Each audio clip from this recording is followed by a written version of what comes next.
I actually don't like I'm Squidward. For me, the best one though is Filipino Man. I am Filipino Man. Ugh, man. You'll have to get the album for more. This is the whole album. It's 2 minutes long. Anyway, hello everybody. It's your boy Joseph Rothschild, aka MBT. We don't have a lot to do today. That's a lie. We have a ton to do today. We are going to be doing New Cards Pog Champion. I'm gonna get Doug in here. We're gonna do a little fun little recording sesh. It is not Saga. Farfa is sick today. I'm sick. And I think we're gonna play some character duels. Oh, hold up. Sarah Hyde is playing Rivals of Ether 2. Let me DM her. When I see people on my friends list playing any game, I DM them and go, haha, you liking that game, bitch? No, I won't do it. I told you my bit with Leah. It's really starting to piss her off. I'm afraid that she has stopped playing Slay the Spire at night, specifically so I stop texting her. Was Exosister worth the $3 trillion? Oh, of course. Are we ahead on episodes of Saga? We're actually ahead like 3 weeks. I don't know why. Like, we started this season up like 4 weeks and, you know. What changed your music taste from normal music to meme music, do you think? I listen to normal music. Not on stream. Zakum Zroki, thank you for the prime. Annoying Leah is a tax-deductible activity. That's what I'm saying. If it's not, it should be. I also missed some while pre-stream was going. So, Jaxel, thank you for the 73. I am Fireman. Gita Yoon, thank you for the 51. Banger Tunes. Senior Stacks, thank you for the 3. Oh no, Freaks snuck past me. That was last night. I'm reading last night's. Can you play the Age Play song? Yeah, everyone's like, I don't like the AI. Can you play real songs? I'm like, well, I can play the Age Play song. I am doing the new Jaxel video today. We are going to do the new Jaxel video today. What the fuck is this? The Dover Boys at Pimento University AI style? Disgusting! I don't want to see this! Get this out of my feed!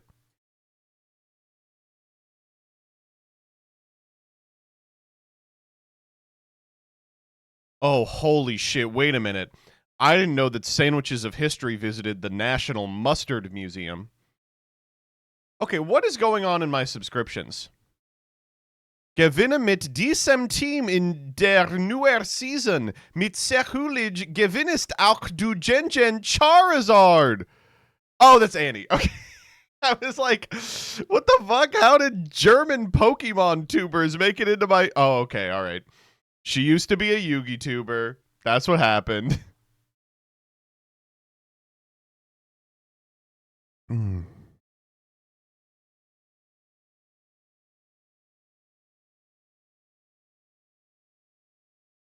Oh, new Daddy Loong. This is important. Let's watch this. Surprise! 节日快乐，妈妈。爸爸，怎么是你呀？妈妈呢？妈妈呢？妈妈呢？妈妈去看外婆了，晚上回来。哦，妈，妈，猪猪，妈，爸，妈呢？我去看妈，晚点回。妈，节日快乐！你追的霸总小说更新了，我放给你听。霸总越走越近，突然他狠狠地撕开了我的手。你好，望母亲打底后还把两双明日归。棉花套子学弟学长的脸上。That's sweet. Oh, these videos are always lovely. They are. They're so cute. Oh.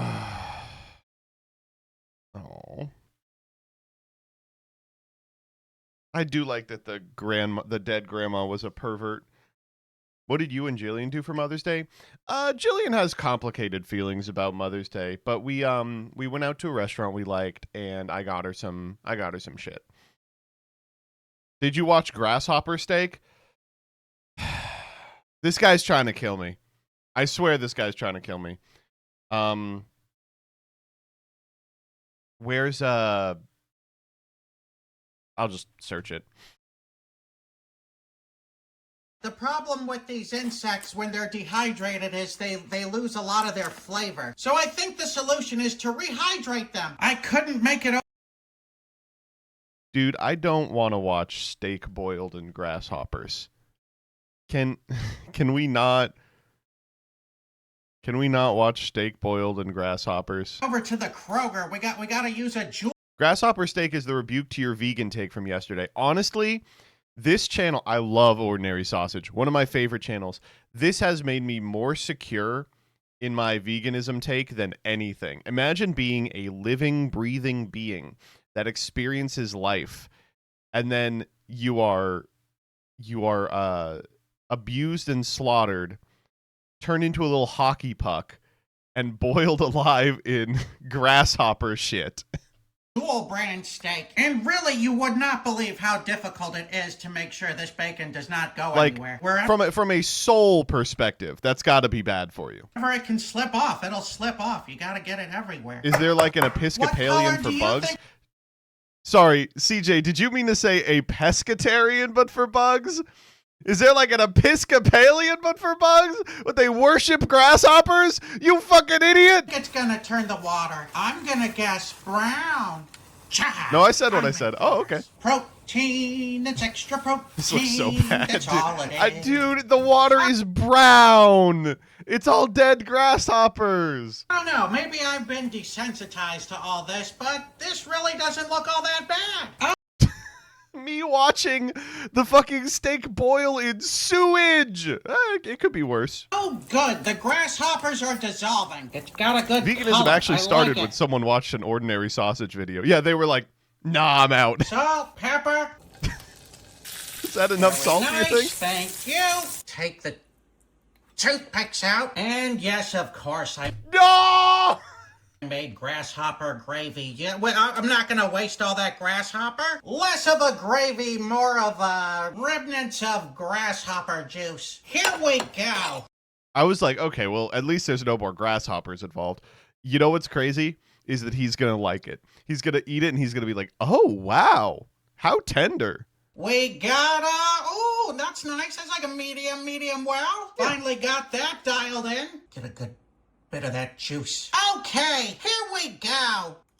It's pretty good. I knew it. I told you he would like it. What a fucking freak. Essence of grasshoppers really beefed up this sausage. It has kind of like a woodland. It's not even a sausage. He's just on autopilot. Creature taste to it. It tastes more like venison than it does steak. It's not really my cup of tea. I don't eat venison at all. But hey, it's not a bad steak, but it's also not a great steak. So I'm gonna have to give the steak boiled in grasshoppers a 3 out of 5. Holy shit, man. I like venison. Well, shit, you could replicate it with a $5 Kroger hockey puck and a vat of grasshoppers. Jesus, man. Like cat food sausage all over again. Listen, this was disgusting. It was not cat food sausage. Cat food sausage was generational. Of course, but my favorite of all time remains menthol sausage, where he just makes poison. But there's so many poison sausages now. I think probably for a lot of people, the turning point is steak boiled in penny water. Steak boiled in penny water is... it's unbelievable that he lived. Ugh. The egg is like its own entire genre. Deep fried egg is just unbelievable. Oh.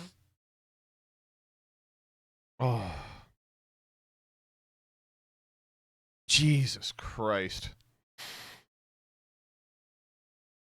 Deep fried hand? Deep fried hand was funny, but he lived.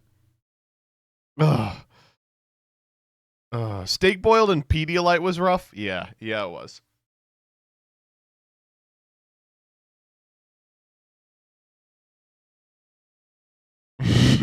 That's the thing is, like, what I appreciate about Ordinary Sausage is he doesn't do the binging with Bumblish thing where he's like, but this didn't turn out well. So next what we're going to do is we're going to reduce down a vat of grasshoppers that I caught outside to a fine paste. And then we're going to use that to deglaze a pan of normal food, right? He's literally just like, all right, all the garbage goes in, no preparation. No, and then he's like, it's bad, no improvement. It's chicken and NyQuil, man. Oh, man. Deep fried balled up white bread is like, I think it's a sleeper hit because it's like, he's clearly out of ideas. What do you mean you just fried a ball of bread? Is that interesting? Do people want that? Slime sausage? Slime sausage was an almost impossible watch.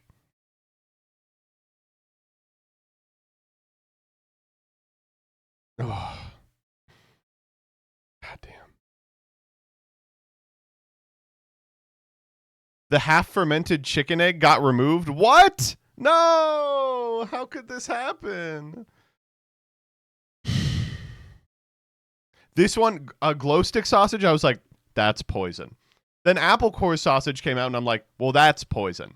Then poppy seed sausage came out, and I'm like, actually, that one is poison. Let's just actually, you know what? Let's go through his last 3 months and pick every one of these that's poison.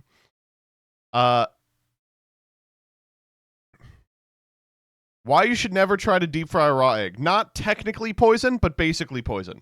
Steak boiled in Listerine, poison. Okay, we actually had a pretty good run here. Deep fried ice, not poison, but will kill you. Slime sausage, poison.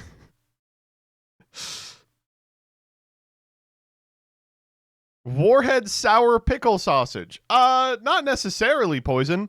Pedialyte steak, poison. NyQuil chicken, poison. Glow stick sausage, poison. Apple core sausage, poison. Poppy seed sausage, poison. Oh, man.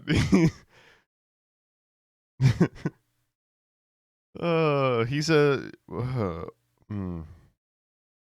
What do you want me to say? No one's doing it like my boy. Confetti cannon sausage. I guess you can eat paper. Deep fried wax. I guess edible. Liquid fart sausage. Poison.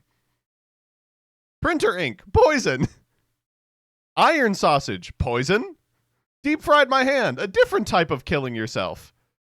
This is the steak boiled in penny water, man. We're never getting past that.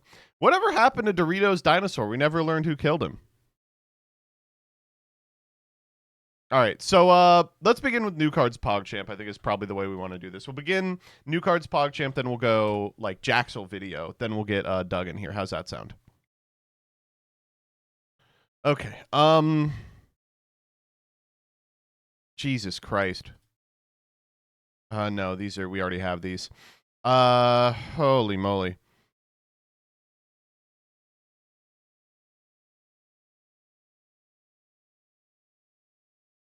There's a lot you missed, I know. Okay, new Destiny Heroes, new Summon Skulls. I think this tanky one also has the other cards. Maybe this is it. Stage of Destiny. Even more new Witchcrafter support? We didn't do that, did we? Wow, there's actually not a ton.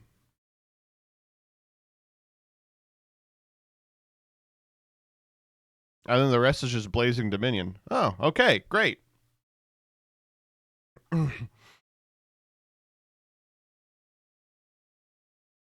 New cards, PogChamp. New cards, PogChamp. All right, it's been 2 weeks because we didn't do one last Tuesday, so we have 2 weeks worth of stuff. And by that, I mean we have 1,000 things to do. All right, we're going to begin with the new Witchcrafters. New Witchcrafters, PogChamp. Witchcrafter Marka.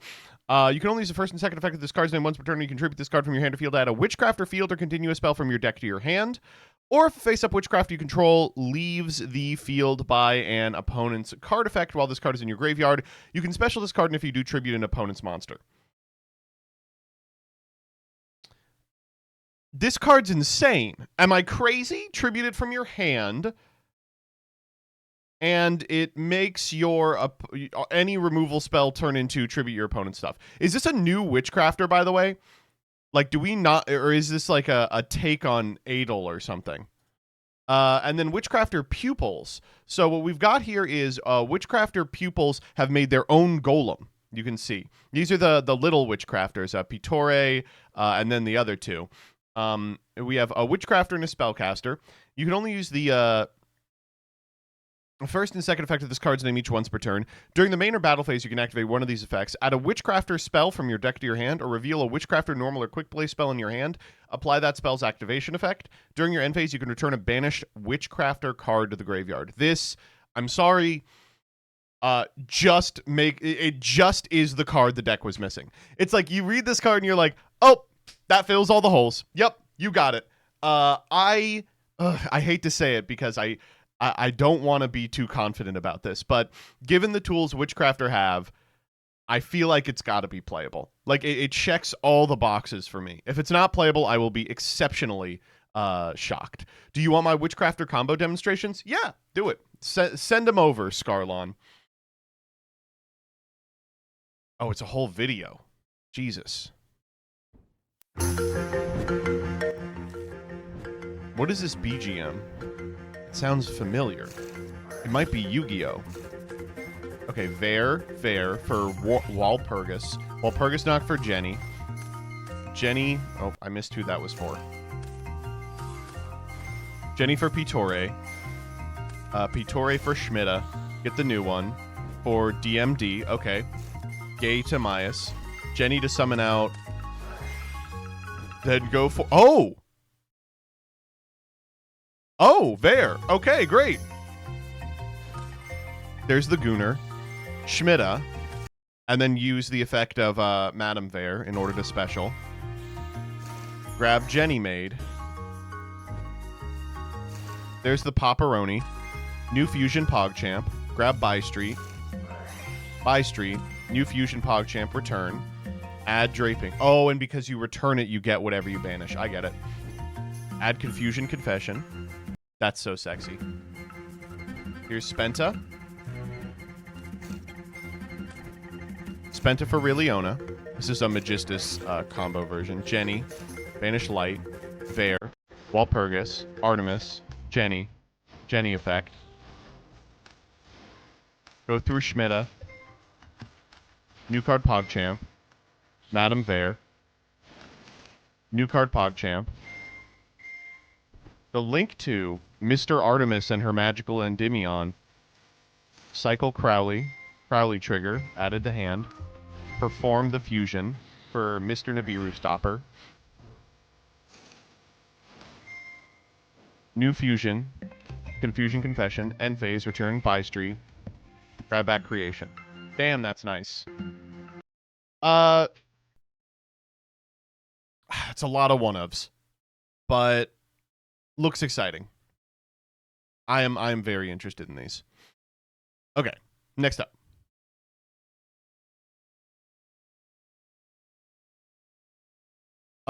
New V-Jump PogChamp, new V-Jump PogChamp, Stage of Destiny. You can only activate one card with this card's name per turn. You can activate this card the turn it was set by revealing a normal monster. Special up to 5 normal monsters from your hand or graveyard in attack position. You're locked from the extra. I'm good. The Bravest Duelist returns in Beyond the Brave. All right. So, new set is Joey focused, which is cool. I think some people have figured out that they are cycling through the first set in order, which means the set after this, it'll be Chaos Origins Yugi, Beyond the Brave Joey, it'll be Kaiba, and then like all the rest of them. And that's interesting because when I say all the rest of them, there's a lot of people on that first set, and we will get some interesting stuff for DM Duelists. The second thing is, imagine not making a DM set, but you know. Okay, so the unfortunate truth of the matter is that a Joey-oriented set is going to have Joey cards in it, which is, you never want to see that. You know, huge problem. Let's check out the Joey cards. First up, Swift Panther Warrior. You can only use this card's one effect once per turn. During the main phase, you contribute a monster from your hand or field and activate one of these effects. Either special monster that mentions Dark Time Wizard from your hand or deck, except itself. Send a spell trap that mentions Dark Time Wizard from your deck to the graveyard. Alligator Sword Dragon Knight. If this card is in your hand, reveal another card that mentions Dark Time Wizard. Special this card. If normal or special, you can add 2 spell traps with different names that mention Dark Time Wizard, then discard a card, can attack directly. Jinzo 2, Jinzo Harder. This card's name is Jinzo while it's on the field or in the graveyard. If normal or special, destroy all traps your opponent controls. Then this card gains 300 for each card destroyed. Your opponent cannot activate trap cards or effects while you have another monster in your field or graveyard that mentions Dark Time Wizard. Fisherman. If your opponent activates a monster effect on the field or when a monster declares an attack in Umi or a card that mentions Dark Time Wizard other than himself is on the field, you can special this from your hand. If specialed, target a monster your opponent controls, destroy it, return this card on the field to the hand during the end phase of this turn. It's supposed to be like, the way it works. It jumps into the ocean. Overframe card, Red Eyes Black Dragon Exceed.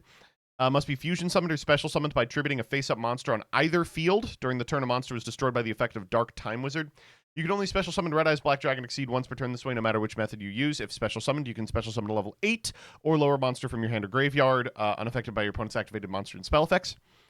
Dark Time Wizard, add a card that mentions Dark Time Wizard from your deck to your hand. Also add a Dark Time Wizard from your graveyard to your hand during the end phase of this turn. Toss a coin and call it. If you call it right, destroy as many monsters your opponent controls as possible. If you do, inflict damage to them equal to half those monsters' original attack. If you call it wrong, destroy all monsters you control. Graceful Skull Dice, roll a 6-sided dice twice and apply these effects in sequence. Monsters that mention Dark Time Wizard gain +2, and other monsters lose ×2.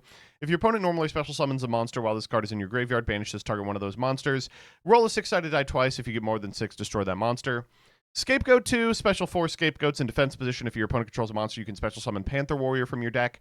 Tokens can't be attributed for a tribute summon. You can't special from the extra deck except fusion monsters. If a card you control that mentions Dark Time Wizard would be destroyed by battle or card effect, you can destroy a token instead. Foolish Grave Robber. Send a card that mentions Dark Time Wizard from your deck to the graveyard except this, then special a card from either field. You can banish this card from your graveyard. Set one of those cards to your field. Spell trap that mentions Dark Time Wizard except itself, or a spell trap in your opponent's graveyard. Reversal Box. During the standby phase, roll a 6-sided die and place counters on this card equal to the result max 6 once per battle. If an opponent's monster attacks, you can remove a counter from this card, then target one of those monsters, toss a coin and call it. If you call it right, special summon a monster that mentions Dark Time Wizard from your deck. Until the end of the turn, the targeted monster's attack becomes 0 and its effects are negated. So, these are bad. It's really upsetting. They are just not good. And they're obviously just not good. That's the irritating part of it, is like, they're clearly not good. They're not good on first read. There's no deeper meaning to them. I don't know why they're doing Joey this dirty. He has a lot of interesting things going for him, but they've really leaned into the filler arc style. You have to win all your coin flips for the deck to be good, which is just totally uncompetitive. Let's just go line by line. We'll talk about the frustrating parts of this. So what people have figured out is maybe the best use case for this is to use Dark Time Wizard to just get a card, and then once a card's been destroyed, you can special summon Exceed, right? As like a kaiju that lives in the extra deck. You know what I mean? But that doesn't really work because there's only 2 outcomes for Dark Time Wizard. You toss a coin and call it. If you get it right, you destroy as many monsters your opponent controls as possible, so they aren't going to have anything on their field. Or you accidentally blow up your board, which enables the kaiju, but like at the cost of losing your whole board. There's like some scenarios where maybe you play this like fucking Unchained, I guess. Like you want to pop your own guy and you want to make a kaiju going second. But like what happens if you flip it right by accident? Well, maybe they have a guy that resists destruction. I don't know. It's ways to dodge your own stuff when starting. Well, no. It's ways to dodge your own stuff if you fail. Oh, man. Outside of that, let's talk about the individual monsters. Red Eyes Exceed is extremely frustrating. It's just a towers. Like, really? Are you kidding me? We're still printing cards like this? Probably the one that is the least irritating is, where's the boy? Alligator Sword Knight. like in a deck that is playing all of these cards, you want to add two. Probably you're adding like Dark Time Wizard, and then they all have graveyard effects, which is kind of nice. Like Sleeping Scapegoats is protection. Skull Dice is sometimes removal. Grave Robber does a bunch of stuff. So that's like a nice little thing that they've put on the card.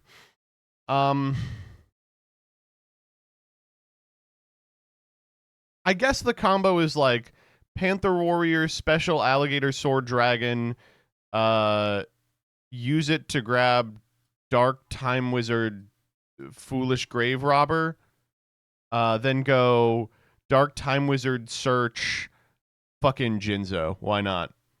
Search fucking Fisherman, Legend of the Sea. Like, there's not a good search from here. There is one thing that I haven't mentioned yet, though, and I'm glad that people have brought it up, which is this card, Reversal Box, is 6 negates. If you win the die roll, you get a 6 on the die roll, and then win 6 coin flips in a row, it's 6 negates in the battle phase. I don't know. Wait for second wave. Second wave, man. He's the cover card here. I don't know if we're getting a second wave. God, I hope we are. I don't know why they did my boy Joey dirty. I don't see potential in these cards at all. It's really irritating. The number one really frustrating part of this deck is the amount of people I've seen posting shit like, okay, it's not a competitive deck. It's a fun deck to play at the kitchen table against your friends. And like, I'm sick of hearing that shit. First off, if you're a casual, fuck you. I hate you. You should die.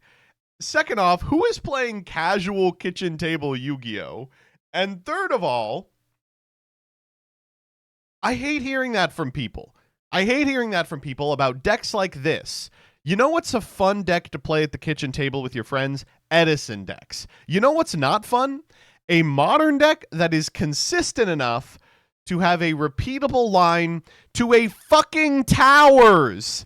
It's like, it's going to be a blast at our casual for fun night. I'm going to set Red Eyes in defense position. Go. Like, come on. Like, that's not fun at all. I guess you roll a die. If you want to roll a die and flip a coin, just fucking roll dice and flip coins.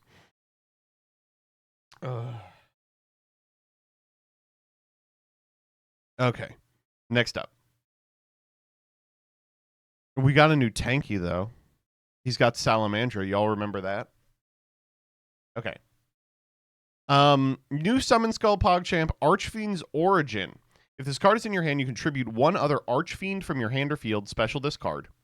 If this card is normal or special, you can special summon a level 6 Fiend with 2,500 attack from your hand, deck, or graveyard. Wow. Jaxel, get on the every target. Actually, I think we probably can just do that right now.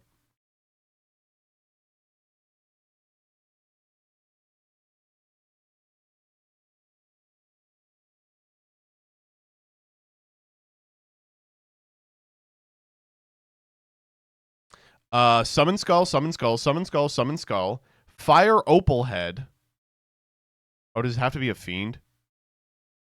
Yes. Summon Skull, Summon Skull, Summon Skull, Summon Skull. Brain Golem. Well, this is a floodgate for light monsters. That's not bad. Red Eyes Archfiend of Lightning, Archfiend's Advent, Skull Archfiend of Lightning, Archfiend Commander. Listen, I don't want to hear about the Archfiends. Toon Summon Skull, Skull Archfiend of Chaos, The End of Anubis, and that's it. Okay, End of Anubis, Brain Golem. Those are funny targets. When your opponent activates a monster effect and you control Summoned Skull, you can negate the activation, and if you do, destroy that card. And Makwari, the Lightning Strike. Target an Archfiend monster you control against 600. Destroy all monsters your opponent controls with lower original attack. During your main phase, banish this card from your graveyard. Target a level 6 Fiend monster with 2,500 attack in your graveyard. Add it to your hand.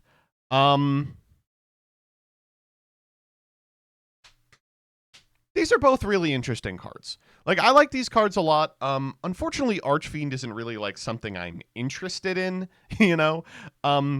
But Origin Summon Skull gives you Nibiru insulation. That's pretty nice, right? And then this card is really, really good. The fact that it's always on Archfiend is really big, makes it very searchable. But it's just a board wipe, and it gives you recursion in a deck that absolutely lacks it. I don't know. I really like these. I think they're good. Also, check out the aura on this card. Why is he farting on the overframe? Looks good in Genesis. All right, next up.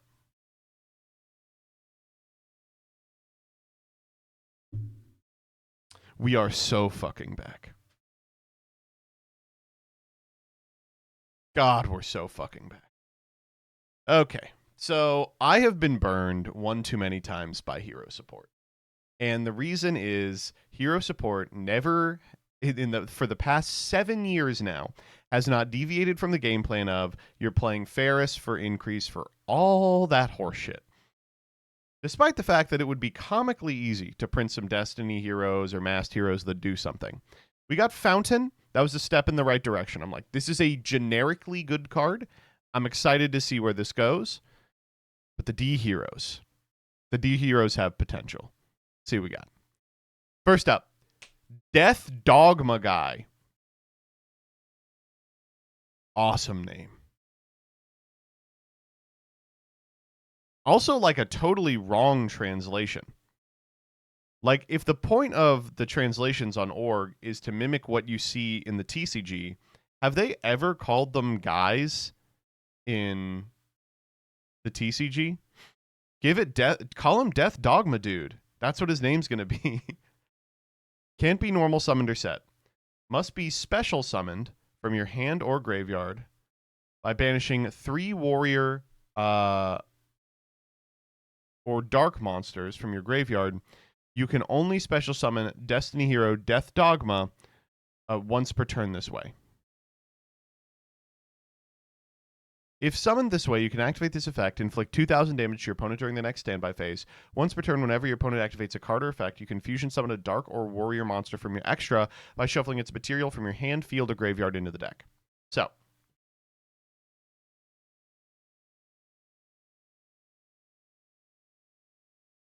a lot of interesting stuff going on with this card. I want to read all of them. Destiny Hero Doomlord 2. If this card is normal or special summoned, you could target a monster your opponent controls, banish it till the next standby phase. You can send a Destiny Hero from your deck to the graveyard to add a Clock Tower Prison. Don't worry, we don't have to play that card. Or Clock Tower Prison 2, Dark City, from your deck or graveyard to your hand. You can't special summon except Dark Heroes. Dreadnought Servant. Did you remember Dreadnought? If you control a Destiny Hero monster or face-up field spell, special this card from your hand, then destroy a card you control. If you do, add a Poly from your deck to your hand. If you special level 8 Destiny Hero monster, you can banish this card from your graveyard, then target a card your opponent controls, put it on top of the deck. Destiny Hero Dreadnought. Must be fusion summoned or special summoned by tributing a Dreadmaster. If special summoned, add 2 Destiny Hero monsters or cards that mention a Destiny Hero monster's card name from your deck to your hand. This card's attack becomes the total original attack of all D heroes in your field or graveyard. And Clock Tower Prison 2, if this card was activated this turn, add a Destiny Hero monster or card that mentions a Destiny Hero monster's name from your deck to your hand. Each time you special summon a level 8 or higher Destiny Hero, all warriors you currently control gain 300 attack. If this card is destroyed, you can special summon a Destiny Hero monster from your deck. This is treated as a special summon with Clock Tower Prison. So, there's a lot going on here. I guess I'll begin at the beginning. You are going to have to play Dreadmaster. That's never a good sign. Dreadmaster's the guy that hops out of the deck when Clock Tower Prison pops. You are probably going to have to play him. No. Really? But I kind of want to. I'm out. Now, I do want to, if you haven't read Dreadmaster recently, I want to, maybe remind you. He's not bad. If this card is special summoned by Clock Tower Prison, which he will be, destroy all monsters you control. Also, after that, you can special summon up to 2 Destiny Heroes from the graveyard. Okay. After this card is summoned for the rest of the turn, Destiny Hero monsters can't be destroyed. That's something.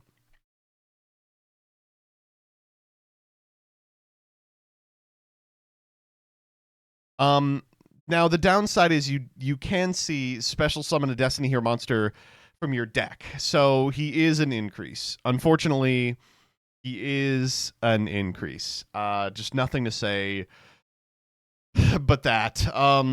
So here's what they want you to do. They want you to go add a Destiny Hero monster. The card you add is Dreadnought Servant. You go Dreadnought Servant, special summon himself, grab the polymerization, right?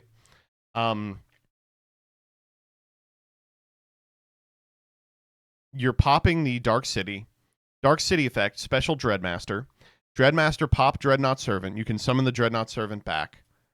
And then you can tag the Dreadmaster into Dreadnought, which adds 2D heroes from your deck to your hand.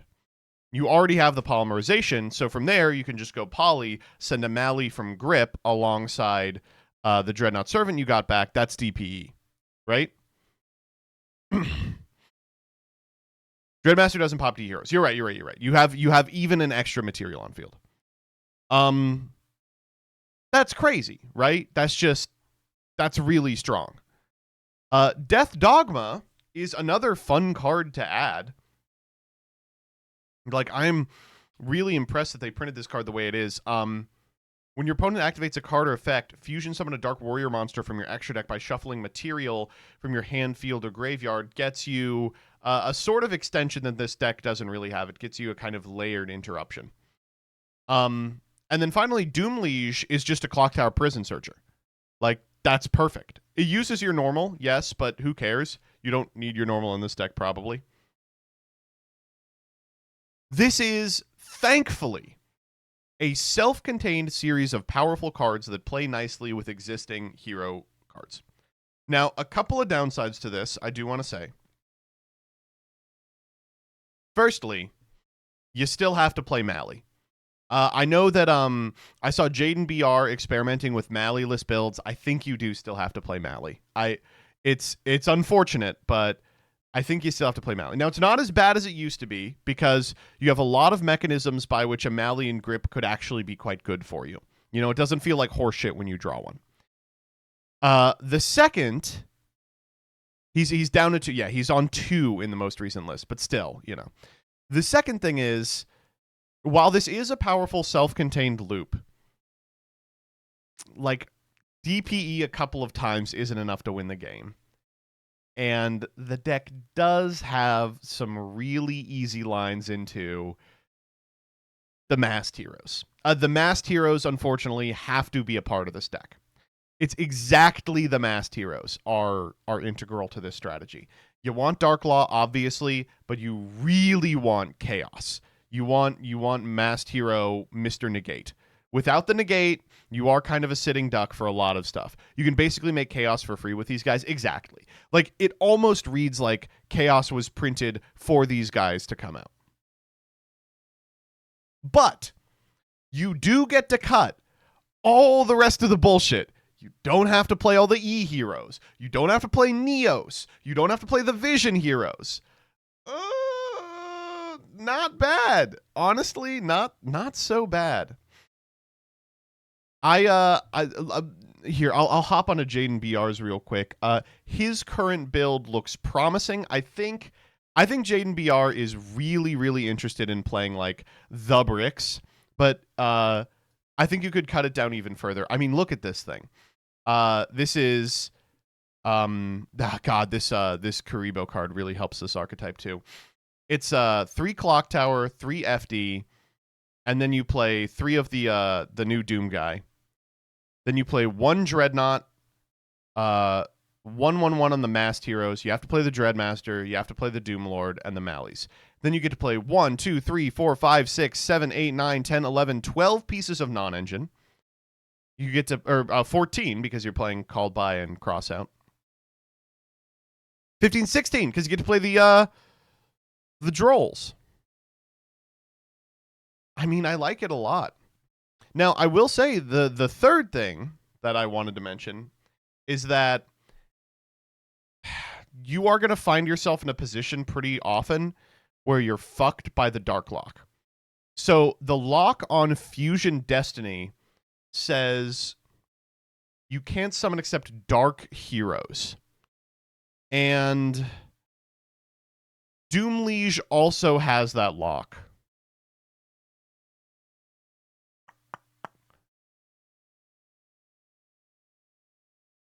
But it is the only card with that lock. So you can do it at the end, or if you natty draw Clock Tower Prison, you can avoid it. You know, that said, there are going to be hands. They are going to be hands. Promising. That's what I'll say. Very promising. And that's it. Have we done the new, we did the new Unchained, right? If not, can someone link them to me? New Destiny Hero FTK? Okay, we lead Dominance. Mally.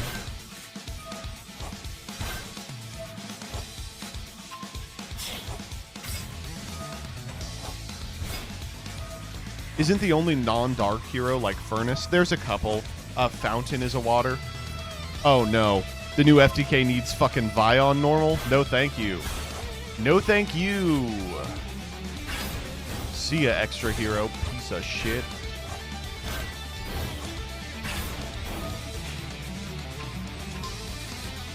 Dogma.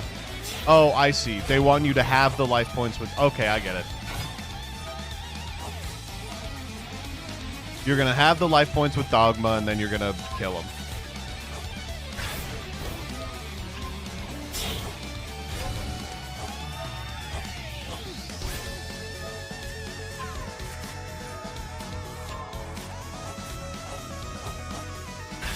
Fucked up mask change there. Why is Darklaw necessary? You're going to kill them.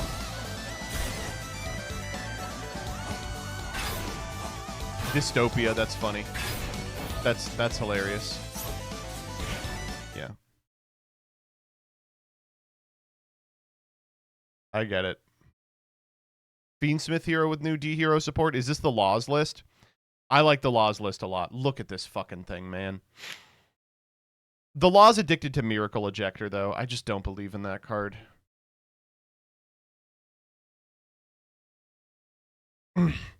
Okay, final stuff. New Chained. Unchained Ogre Shara. Okay, I saw a tweet about this, and I had independently the exact same thought. First off, obviously, attractive woman. You know, I don't think we all have to say, I'd have sex with the woman. Of course you would. This is an attractive woman. But someone made a tweet that I really liked that was like, I can't take this seriously because it looks like that AI mod where they made all the characters in Master Duel into sexy anime ladies. You remember that? The, like, nude Baguska mod? That shit was so funny. Okay. During the main phase, you can discard this card to special summon a fiend monster from your hand, then destroy a card you control. If a card on the field is destroyed by battle or card effect other than Unchained Ogre Shara while this card is in your graveyard, special this card or add it to your hand. Unchained Ogre Shma. If this card is normal summon, you can special summon a level 4 or lower Unchained monster from your deck, except Shma. Then destroy a card you control. Also, you can't special summon for the rest of the turn, except Fiend monsters. If this card on the field is destroyed by battle or the effect of a card other than Unchained Ogre Shma, you can special summon an Unchained monster from your hand or deck, except Shma. Unchained Enma Lord Yama. During your end phase, you can target up to 2 Fiend monsters in your graveyard that were destroyed and sent there this turn, special summon them, but you can't special summon while you control either of those face-up monsters except Fiend monsters. Oh no. If this card on the field would be destroyed by battle or card effect, you can destroy a face-up card on either field instead. Unchained Soul Rage Abominator.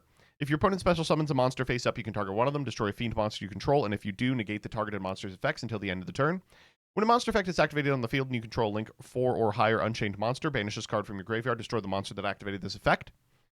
Unchained Secretion. Target 2 face-up monsters on the field, including an Unchained Soul Link monster you control. Immediately after this effect resolves, Link summon 1 Fiend monster using only those monsters. If this set card is destroyed by card effect, you can special summon an Unchained monster from your deck. So these cards were given to Kevin after he won the YCS. This was his YCS victory. He got to design these cards. Dude, what the fuck are you talking about? Okay, so first off, Unchained doesn't need much. I want to be clear that when it comes to decks that are on the precipice of being playable, Unchained doesn't need much. These are much. You know, they are exceptionally powerful cards. I think, man, I really think they are all quite good. I love Unchained Syncretism. Syncretism? What does this mean? The blending of diverse, often contradictory beliefs or practices or traditions into a new unified system. Okay. Target 2, like this card is crazy strong, but obviously has the pop effect. Unchained Soul Rage Abominator is a cool link 3 to link through, which the deck really didn't have beforehand. And this guy's an awesome end board piece. I think he's a really, really cool end board piece. I think people are sleeping on how cool it's going to be to turbo into this guy. Like, I think he's quite powerful. These cards are also fine. Like, these cards are also good. But it's unfortunate because I think Shma has a big target on his back that says, negate me. You know, I mean, popping this guy with Sharvara is going to feel better than popping anything else with Sharvara, though. And Shara, you know, I like Shara. She's all right. They're all pretty good, man. They're all pretty good. I think these cards are going to slot right into Unchained. I think Unchained's going to be meta viable. I don't care if I'm wrong. There's more Unchained cards to come as well. Why? Stop giving them new cards. We don't need them. Damn, that looks bad. Are you kidding? That looks terrible. What the fuck is that? Looks awful. Is this the first link that is an overframe? Get that fucking link off there. Get it off. It looks like he's wearing a hat. Oh man.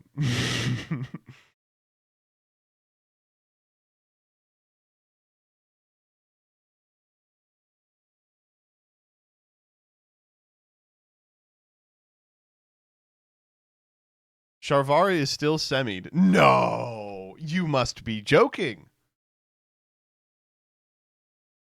I just don't believe you.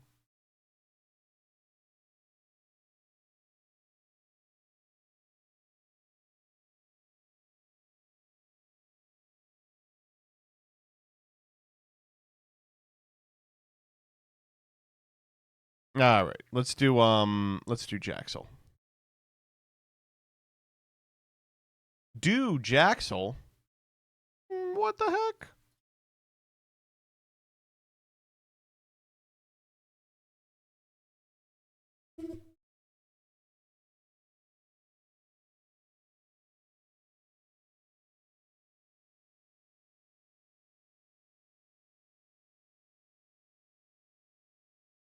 Deck check, the ban list dropped while I was playing Archfiend. Oh, let's watch this first. Fireman, I am Fireman, I am Fireman, I am Fire. Welcome to Deck Check.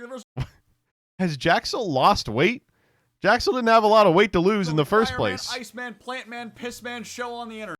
You gotta start eating, buddy. We're gonna get soft. It's time to get fatter. Make another one and just...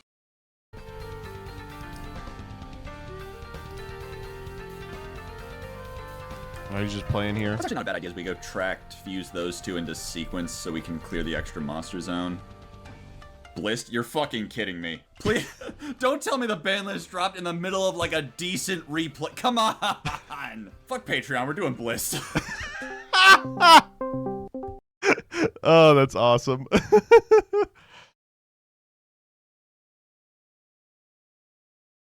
All right. Elf Note. Here we go. All right. Recall. We are not just watching it on this stream.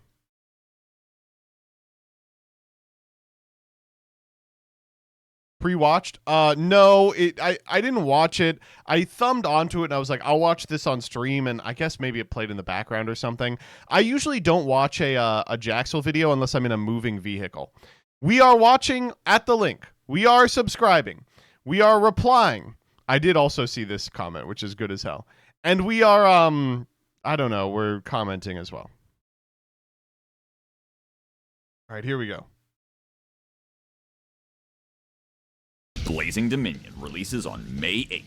This set massively impacts the metagame, shifting the balance of what decks are even capable of vying for the top spot. I'm jaxel MS, and I know everything because they pay me to. Here's... Intro got copyright claimed again, and to be honest with you, I didn't even really like this one, so let's get on with it. Go to Patreon if you care. Let's do something a little different. Phaedrolus Harmonia is a level 7 dragon tuner that can chain to an opponent's monster effect on field to reveal itself from hand, and up to 5 synchro monsters from your extra to... don't get confused by the numbers, it's counting itself. Summon its... Oh. That's good mate. I was at the very end of my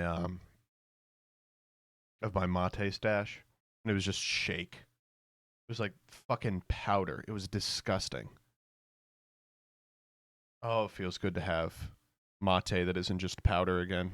If you revealed 1, mill one of the synchro monsters if it revealed 3, and pop a monster if it revealed all 5. But for the next turn cycle, you can't activate extra deck monsters aside from synchros. The history of Blazing Dominion format is also the history of the Calamity Phaedrolus. There's no way to talk about this format without understanding the gravitational pull this card has on it. Being at its core sort of like a better Ghost Ogre, giving you a big tuner body and popping any monster, not just the one that activated, Harmonia is already a crazy good hand trap, even in a world where every synchro monster is Gaianite, the force of Earth. But the fact is that they aren't, as my dogmatic and homie named Vsauce Mike would tell you. With the extra deck mill, you can add even more to that interaction point with picks like Malong for a simple bounce, or Packbit for his costlier but far more threatening push effect. 2 forms of removal on a single hand trap, one destructive but non-targeting, the other targeted but non-destructive, is a crazy buff to decks that can afford the lock, pushing synchro decks like Kueltune and Elf Note further than their new support alone He's still saying Kueltune. would. But alongside synchro decks, decks that simply don't care what's going on in their extra have made adaptations to work with this card as well. Pure Mitsurugi has gotten great results using Harmonia and a package of usually just the necessary 5 synchros, but also always including this card we don't have, including the late great Hannibal Arclight as an alternative mill that trades 1 removal for a search of either Habakiri or a ritual spell. Without this particular interaction, Mitsu doesn't have some special edge over other Phaedrolus decks, but still has to sacrifice their flexibility with Link and Xyz plays for it. Although it is worth pointing out that after using Harmonia on your opponent's turn, the Why did he stop saying that? Dude, I missed Trump's stupid ass thing so much where he would go, the late great Hannibal Lecter, he's having you for dinner. Lock will wear off in your end phase, meaning that you still have the option to set up Link and Xyz disruptions for your opponent's turn, and with the addition of a level 7 tuner to your board, you can add things like Psychic and Punisher and Duration to your extra deck options. Some decks, however, do still have a way to use Harmonia for consistency through Lulawa Lilith, getting you a Primera or Ecclesia in the end phase, Isn't even and for dead? more passive What, setup the options, you character? can mill Omega or win Pegasus. This card has almost single-handedly started what is known in queuing as class warfare, dividing decks in the OCG between can and can't play Harmonia. Pure Mitsu and Kueltune have been pushed up to the top tables, while decks like the once so proud Draco Tail are left scrapping for their fucking lives. A hand trap this strong that can only be used by decks focused on one particular mechanic doesn't just warp the metagame, it alone decides what decks even enter the discussion. No pressure though. Kueltune Rotary is We gotta kill this guy. He can't say it like this. a level 1 Cyber's tuner that can use a tuner from hand, Stop. can reveal itself in another tuner from hand to normal summon a tuner, and when it's used as synchro material, either slips a card out of your opponent's grave, or takes a look at their hand, then searches a Kueltune back row. Kueltune Crackle is a synchro of clip and more tuners that looks at the opponent's should've called extra this on summon Cracker. and temporarily banishes a card from it, then gains attack, and when it's synced off, can come back and take 2 more. Kueltune Back 2 Back is a level 10 that Stop. requires a synchro monster, raises your opponent's levels by 2, lets tuners By the way, there's no reason for Q's ass to be like that.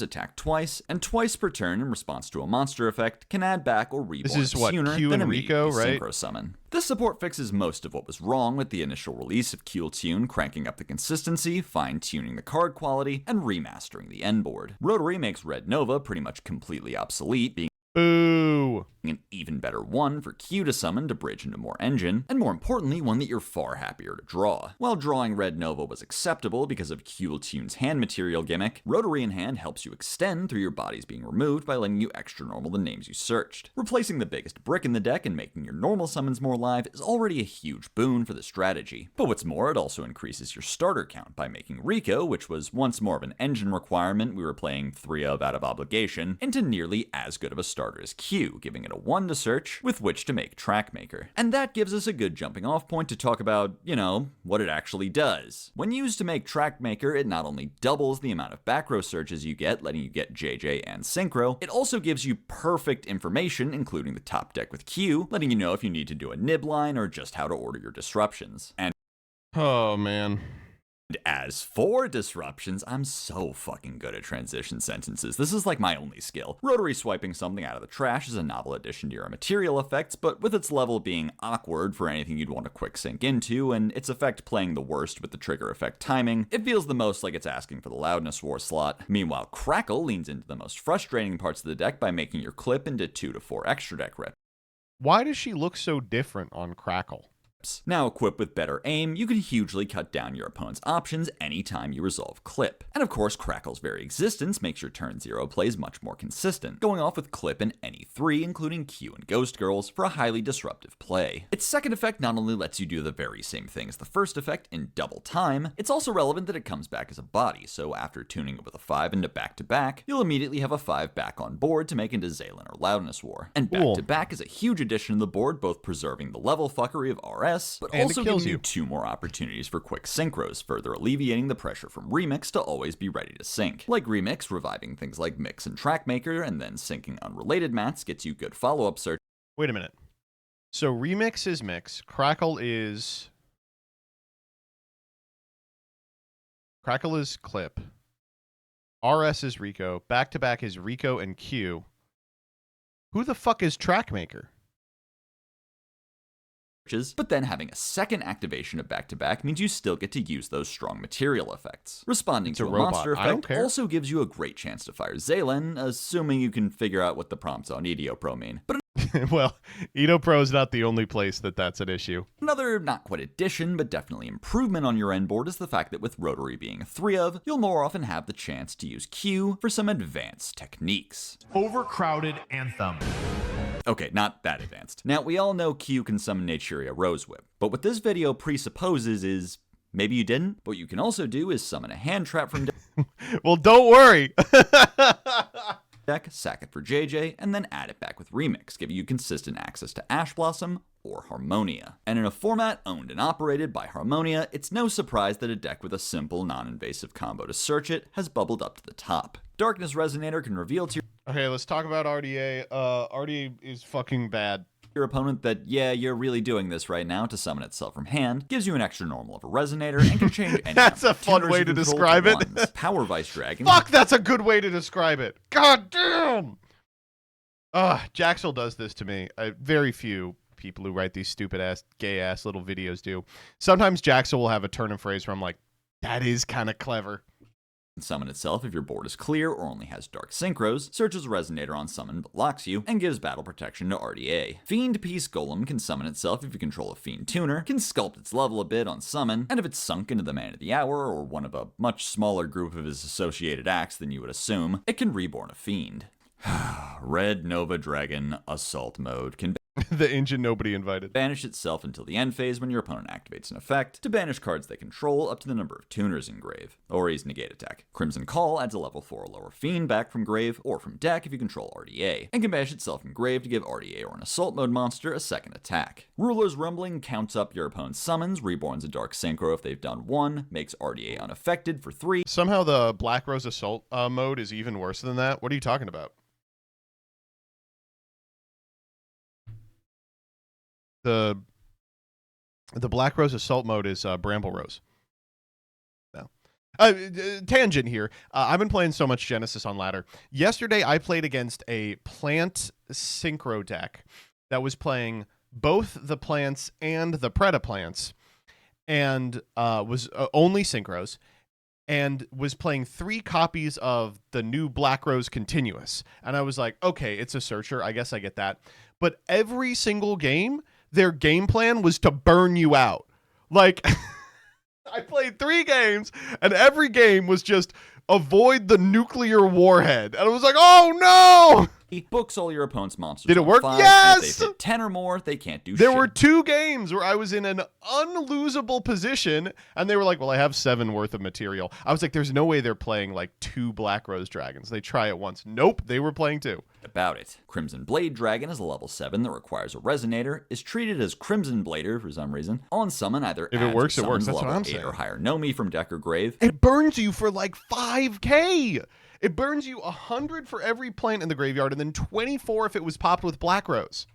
If it battles a big monster, can Catastor it. The Crimson King is a level 8 that requires a Dark, Surge as a friend of the show on summon, and when your opponent activates a monster effect, Friend of the he can show is a tag good in way with to an do the shout-out indestructible effect. double attack RDA. And Red Hypernova Dragon is a synchro that requires 4 fucking tuners, gains 5 for each one in grave, can't be targeted, can't be destroyed, and as a quick effect can banish itself and all cards from your Can that opponent's Black Rose field deck and grave, FTK? then I think summon it's Red specifically Nova worded Dragon. not It would to seem be the able main to. mission statement behind this wave of support is giving RDA more ways to continue plays through its first starter being interrupted. Vice into Darkness gets you to a level 8 and an extra normal summon before even using your first normal summon, already giving you 2 easy built-in ways to extend. And being able to save at least 1 normal summon until after a synchro hits the field gives you the best chance yet of being able to resolve Chain Resonator, Which unfortunately appears to be a mainstay in these fucking decks. I hate registering this card. you can search by using King to search Call. And saturating your board with Resonators via Chain and Crimson is a better strategy than ever before, because Darkness can smooth out your levels to use however many or few as you need to make all manner of Hot Reds or Nova Dragons while still getting the effects of whichever ones you want. And for further extension, Crimson Blade Dragon gives you consistent access to engines the deck already wanted to play. The Boo Tomato intended target is either just reborning a random synchro, Which is what you have to do in fucking Genesis. or pivoting into the chill low investment assault mode package through his Snore. namesake, but it leaves room to grab Lubellion from deck and get your Bestial package online.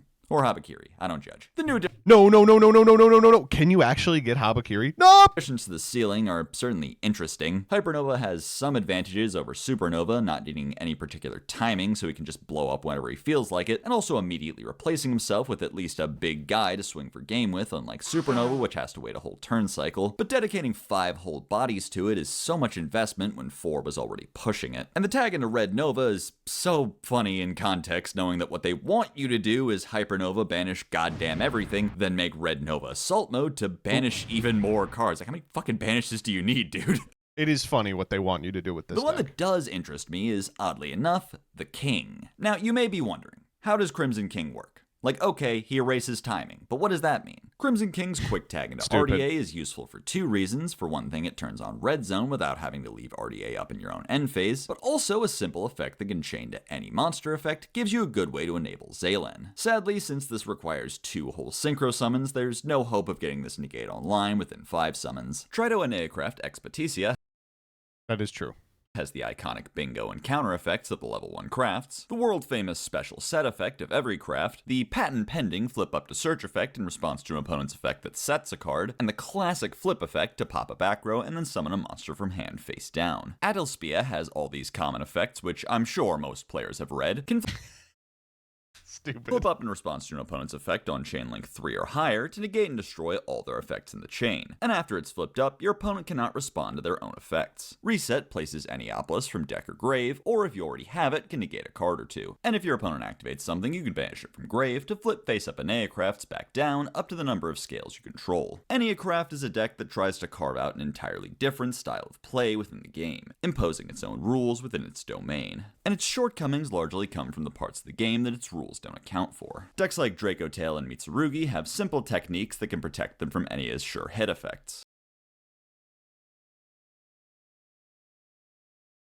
And their board wipes. Expetitia and Adelspia both address these bad matchups, giving the deck ways to hit through the barriers your opponent can set up. Expetitia focuses mostly on the Draco Tail matchup, being able to respond to any tail effect to set from deck, so you can pop the Ketu before it can be flipped up. Additionally, getting to set a craft from hand, likely the one you just searched with Expetitia, is a great way to extend the ceiling of your turn 1 plays against matchups where you can resolve this flip effect, even if it has to be manually with Reverth. Choosing a craft to include in your board after the matchup has already been revealed lets you pick disruptions and protections that best cover it, making this a great moment to set up Adelspia. Spia addresses the issue of chain Adelspia blocking is that normally actually gets in the good. way of activating your quick effects, knocking out the whole chain as punishment for trying to escape the craft's judgment. This can stop a whole army of Draco Tails and the Arthalion they fused into all This is really, really important for the Draco Tail matchup that no longer exists. Once, not worrying about whether they ordered their effects to avoid Expetitia or Astapixia. What it can't do is stop a chain of only 2, but because craft flip effects almost always go on chain link 1, you can activate something like Tromaria in response to Rahu to put them in a position wherein they either activate all their effects and resolve none, or activate only one effect and secure the appropriate craft a guaranteed hit. Against Mitsurugi, you can use this plan to keep Murakuma from wiping your board, since they either get stopped by Spia or Arcatail. And while the threat of Spia is already enough to block you from building chains, forcing it out doesn't alleviate the problem because its continuous effect will simply ban you from doing it even if you want to. Reset is good because it takes on the burden of needing to be a 3-of for Minneapolis, and rewarding you for using it by giving you an extra activation of 1 or 2 crafts. It's a small bit unfortunate that its contingency effect for if you already have Minneapolis is unusable turn 1, because it feels a little unfairly punishing to not have a way to get it engraved when you're already suffering the consequences of drawing a bricky engine requirement. But regardless, these improvements gave the deck a real chance of finding a place in the metagame as a good rogue option.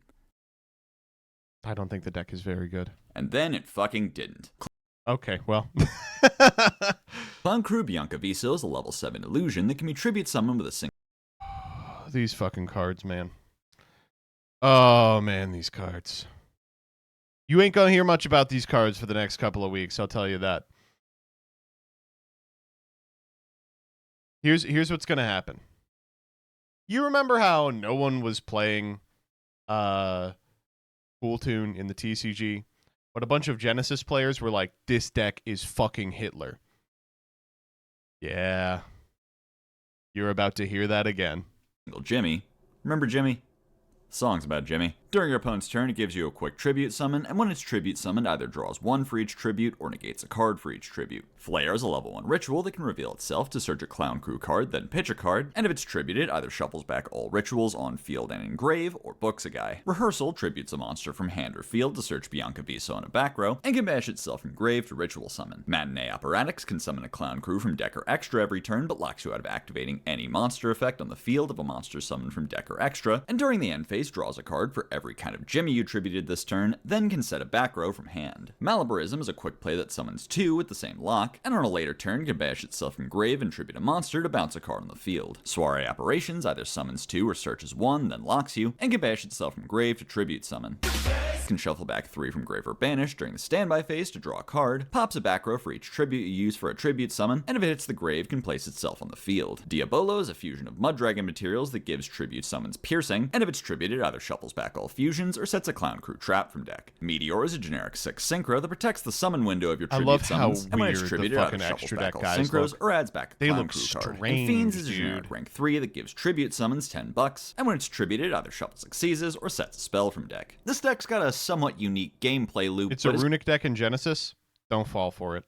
Gonna need a little more of something or another to keep up with the field. Rehearsal and Flare Searching It are both starters to get Bianca Viso and Malabarism for tributes, and since Flare is a level 1 ritual, you can search it with Poissonniere, making Concours de Cuisine a starter as well that adds a pendulum to your potential tributes. Tributing over Fiends and Diabolo, either both for Bianca or leaving 1 for the ritual summon, will net you both Matinee and Soiree to get even more tribute summons and fodder. And Matinee's draws, which alongside the draws from Bianca and New Face, can frequently net you 5 or 6 extra cards in hand by the start of your opponent's main phase, with 1 or 2 more coming with the Bianca on your opponent's turn. And the draws with Matinee are a little more flexible than your average draws of this type, since the, I guess, Dust Tornado clause, is that the best we can do for a frame of reference?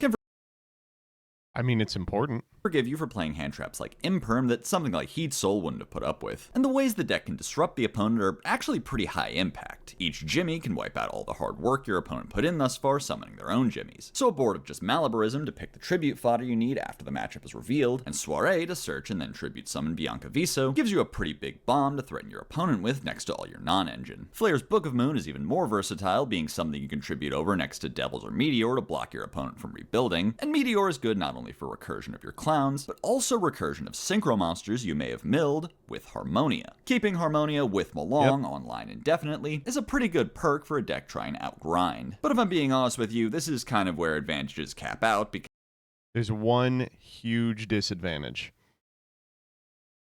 that is just game-warpingly devastating for this deck. Because there's a lot wrong with the deck at present. All your guaranteed disruption coming in the form of trigger effects on 1 or 2 quick tribute summons is pretty rigid and makes a lot of assumptions about how your opponent's turn is going to play out. For one thing, the effects to shuffle back the different types of Jimmy relies on your opponent giving a fuck about them. I mean, take for example Draco Tail. Draco Tail famously couldn't give 2 halves of a crap about whether or not Arthalion stays on the field once he gets there. It's more about the journey than the destination. In quite a number of board states, shuffling back fusions does nothing but stop damage and recur your opponent's resources for them. The trigger effect negate on Bianca Viso can stop Arthalion if you timed it in response to the effect to fuse, but it can't stop Pan and Urgula from breaking the rest of your board, or any tail for that matter from setting Ketu and Rahu to just make more fusions. It's maybe better into Kultun, which does care about keeping its bodies on board, but has the similar issue of not being able to stop the materials from getting to trigger. And the negate is even less useful since, unlike fusion summons, you can't time it effectively against hard synchro summons. Try pulling this gimmick in the face of a Murakumo, see what happens. And I feel like it would just be mean to bring up the fact that they don't even have a Link yet to shuffle back Link decks. So as trite and reductive as it feels to say, I think the only thing this deck genuinely has going for it is being able to dig for and tribute summon vanities. That's not funny. Hecahan's Monkey. I moved on from it.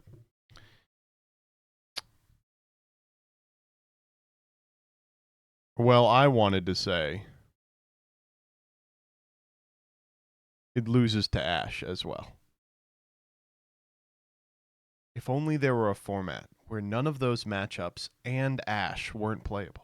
Kibuel is a level 6 illusion that can reveal itself from hand to fusion summon a Hecahan's using itself, and if an illusion fusion hits the grave, it can add itself back to hand. Hecahan's Bait is a continuous trap that can tribute either a Hecahand or a stolen monster to steal an opponent's monster, and during the end phase must sack a card you control. And Dandalos is a fusion of 2 Hecahands that can steal a monster and let I your have Hecahands nothing and to say stolen about monsters these cards. attack These directly. are the most Trap one kin. cards These ever. cards are bait. Another trap card is pretty much the last thing in the world this deck needed when the 2 existing trap cards are as strong as they are, while still having to justify their existence at every turn. Dandalos tries to pretend he's helping going second, as though we're going to be able to perform a fusion summon at all going second. Monkeybuel does assist with that since she can extend through Ibtel or Gygas being negated, so you can still get to Jawza. And honestly, you can use that in a Chimera build to bypass having to interact with the deck's gimmick at all, by searching Monkeybuel instead of Ibtel, cutting the Gygas brick, and hard fusing Monkeybuel with an illusion reborn by Baphomet. And I think that's maybe the greatest sin of this support. Not only do they not give the deck any more hope of being played pure, by trimming the package of cards needed for the engine, this wave of support somehow makes fewer Hecahan's cards playable. That's funny. Funny kick in the balls, Predaplant joke I'm not allowed to make is a level 1 tuner that adds a Predap card on summon and can bash itself from grave to either place a Predator counter or reset Poly. Lilizard can summon itself if you control a Predaplant. These cards are very Search interesting. Poly can make a monster on the field dark, and when it's reborn can draw a card. Princess Dracenna, the Thirsting Tree, is a level 1 plant tuner that can milk a low-level plant to summon itself and copy the level, and can bash itself in another plant from grave to summon a dragon from hand or grave, but both effects lock you. Preda Primitive milks a Predap card to search a Poly or fusion but locks you, and if a monster hits your opponent's field, you can bash it from grave to kill your own fusion. Super Duper Polymerization is an unrespondable normal spell that pays 2k to target a monster on the field, summon a monster from extra with the same type and attribute, then either fuse them or just kill the summoned monster. Predaplant Baltea is a level 4 synchro tuner that can reborn a Predaplant or Starving Venom on summon, and when a monster hits your opponent's field, it can bash itself in a Poly from grave to fusion summon. And Starving Venom Wing Dragon is a fusion of a fusion monster and a clear wing monster that can negate a monster I on like its this way card in a the lot, door by the once way. per turn, can chain to any effect on the field to pop a card, moves to the scale when it dies, and as a spell, places a Predator counter on every monster your opponent summons. A lot to talk about here because, as you may have noticed, this wave of support is absolutely massive. Primitive is a great starter for the deck, being able to simultaneously mill Biblisp for cost and search instant fusion. With Biblisp netting you a second search, you have the ability to hold the instant in hand, while your normal summon works to set up protection for it.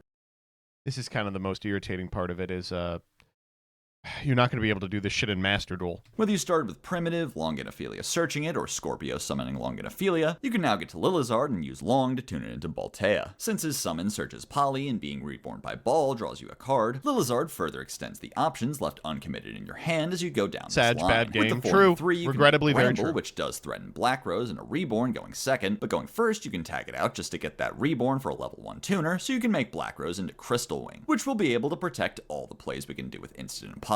Dracenna does this line even more efficiently, getting you a free level 1 tuner and milling God, Dracenna is so fucking cool. Biblisp herself to search Scorpio. The early Biblisp activation does this deck not having Insta-Fusion in Genesis makes this deck so much worse. I legitimately think the correct way to play this deck in Genesis is to play it as a package to get to Balth in a non-fusion deck. require some rerouting since you won't be able to use it later to search Lilizard, so generally speaking you'll have to use him later in the turn and give up his draw. On the other hand, that does free up Primitive to mill planning, which is part of a new layer of disruption the deck can put up in the grave. With Voltaic, you can respond to any summon with a fusion that at the very minimum will trigger planning. Rebecca, were you here when I told you how I lost to Rose Dragon on ladder? Board into bigger fusions like Predapower or extra Dragostapelias. They burned me out 2 games. You can also just make Starving Venom, and then later in the turn use Primitive. They just spin their wheels for 45 minutes, and then they're like, okay, Black Rose, you take 45. Standby phase, Black Rose, you take 45. Ophelia placing a counter is quite an easy way to get Biblisp revival off so you can easily get a material for Drago. Dracenna can revive Predapower so you can make him first and use him as the other material for Drago. And now the deck can make Predapower for pennies on the dollar thanks to Super Duper. Searchable with the Cobra, you can summon with Ambulo. Super Duper Polymerization not only lets you summon big expensive fusions like Predapower, but also lets you set up things like Chimera or Ephlesia in grave for a follow-up Super Poly search. As a free agent, this card is also seen a decent bit of play in Lunalight Brand. But one thing you'd hope it might do that it low-key kind of sucks at is make Wing Dragon. Make no mistake. Okay, I'll push back on this. You can. Starving Venom Wing Dragon is a pretty okay card. It's a negate, a pop, and then if you kill it with Primitive, it lets Dragostapelia negate every single monster your opponent sets down. But making it means giving up Crystal Wing setup just to make Clear Wing and then fusing it with Ambulo or something, so now you're probably giving up another interruption somewhere. It's just a mess. Am I crazy? I feel like there's like 1,001 cards to make this. Super Duper doesn't really help because your fusion dragons are all dark, so Super Duper can't whip out the last airbender over there. Meanwhile, if you're willing to use your synchro plays to make Clear Wing and then target it with Super Duper, now suddenly we're summoning Alligator Sword Dragon, and don't get me wrong, I'd love to. But it does seem like Konami realizes you might not be interested, which is why they gave Lilizard the effect to make Clear Wing dark. But wait a minute, where'd Lilizard go? Right, I just used it to make Clear Wing. Really, the longer you think about making this card, the more frustrated you're gonna get. Well, I'm sorry, am I just like crazy here? Hold up. I think I have a 1-minute overview about this. I'm literally going to the OMO.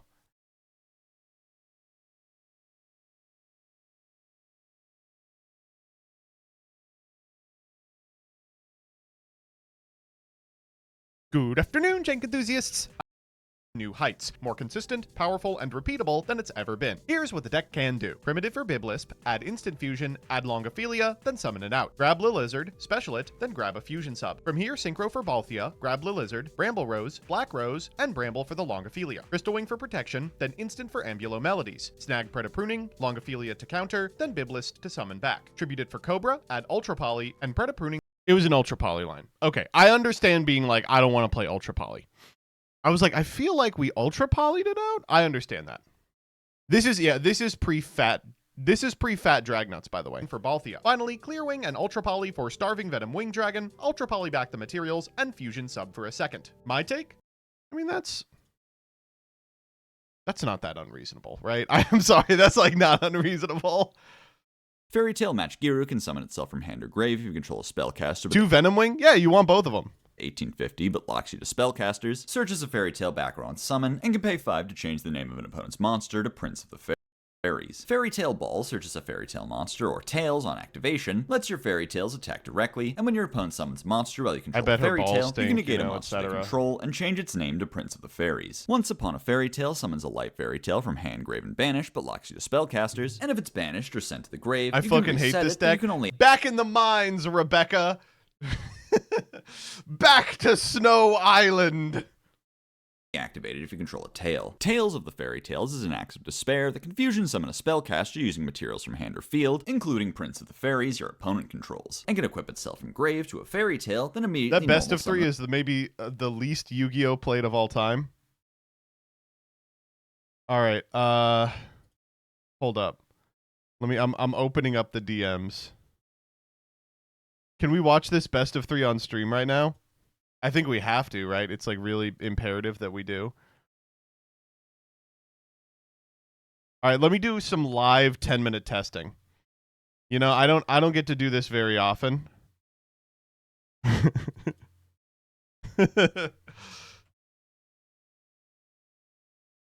Right.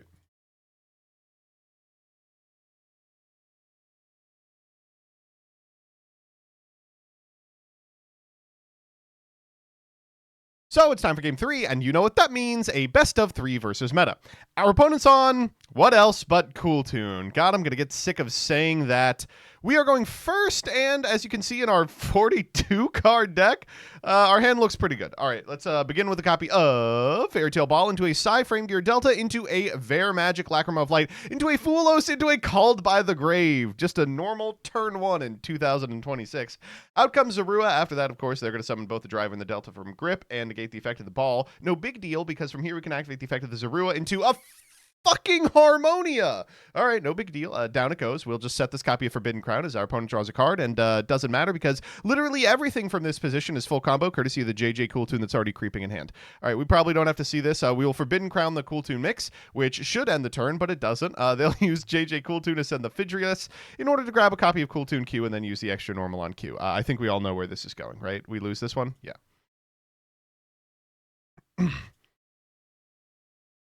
So it's time for game 2, and Jesus Christ! Okay, they're going to begin with a copy of Perulio. We let it resolve because we don't give a shit. We will Ash the Fuelos because we do give a shit about that. Down comes Vare. Lacrima of Light will go for a Zorua here. We'll activate the effect of the Zorua in the main phase. They will activate Ghost Ogre and Snow Rabbit. And, geez, I mean, I guess we're going to set Forbidden Crown again. They'll draw for turn. It's a copy of Psy-Frame Driver and a Rotary. A Rotary here will normal the Rico. We'll Forbidden Crown the Rico, which actually turns off the entire hand because, of course, it can't be used for a Synchro material. We'll draw for turn, and what do you know? It's a starter. Okay, Fairy Tale Ball time. We'll go Fairy Tale Ball for Luna, activate the effect of the Luna, and they'll scoop it up. Good game 2. How about game 3? So it's time for that all-important game 3, and damn!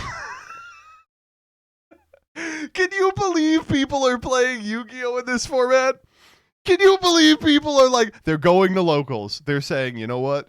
The gift of sapience, we get it for such a short period of time.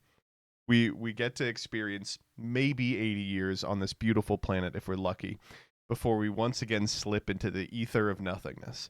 And I'm going to use it to walk down to my LGS and draw 5 hand craps. Oh, man. Okay. Set fucking Solemn Morning. What are we doing here? That's a great draw for a different hand. Fairy Tale Mock Leo gets hit by Ash Blossom and Joy Spring. Well, guess what, bitch? We're going to the battle phase. Take 1850. All right, we'll set a copy of Super Poly and pass back. There's another hand crap. They'll pass turn again. Man, we're going to get in there with the Fairy Tale. Fairy Tale Ball, crazy draw here. Just kidding, it's Ash Blossom. All right, well, I guess we could go to the battle phase again. Get in for 1850. Pass it back. Draw for turn.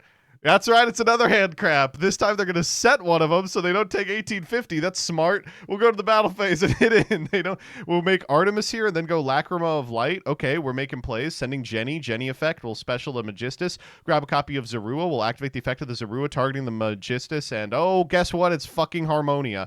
Down goes Meilong. We will equip Chorizo, but down it goes as the Artemis is bounced. They draw Magnemite here. That's like pressure, I guess. So down comes the Magnemite, but we can bell the activation. Why would we ever do that? Because we're going to clear the board with a Super Poly. Garua hits like a fucking truck. Anything here?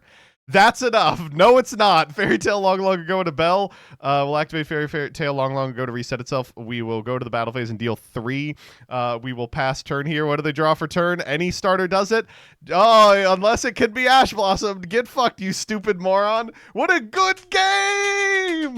What a good game. I love Yu-Gi-Oh! GG, shake my hand, dude. A spellcaster with 1850. Wickhat is a rank 4 of 2 spellcasters that protects your light fairy tales from all activated effects, can detach Rebecca, up to thank 2 you for materials to sending me mill the that. same That is number the of fairy tale funniest best of cards, 3 and as we've a ever quick put on effect the can summon channel. itself from grave, then sack a light fairy tale. Weaver of Fairy Tales is a fusion of a tail and a spellcaster that can summon a fairy tale from deck or banished, can target a monster your opponent controls when she sees you summon was in half honor of drunk, fairy just tale to crying, negate it and laughing. make it You're prince of drunk at fairies, work? and turns all princes into spellcasters. And Teller of Fairy Tales is a fusion of a light fairy tale and a spellcaster that gives fairy tales battle protection, wipes your opponent's board and pings them for each card if it was summoned using Prince of the Fairies, and can negate and destroy an opponent's card or effect by banishing a You fairy gotta tale be from to play hand or grave. Fairy Once Tale. upon a time, there were 5 Yu-Gi-Oh cards with cute references to princesses and shit, leaving them with silly, unrelated effects. But then they fucked up and made one of them good, so now people have memories and associations with the quote-unquote fairy tale archetype. So now in 2026, there has to be some attempt at making this archetype look like there was ever a plan. That's gross, by the way,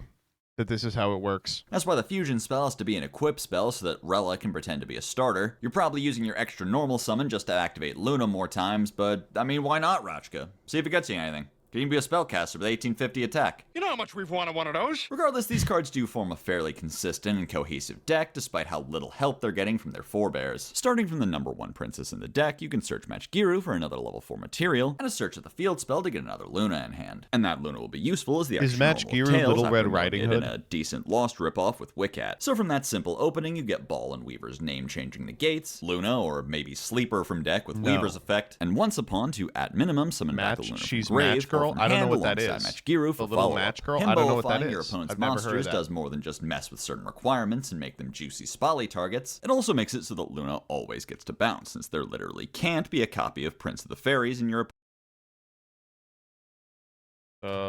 Little Match Girl.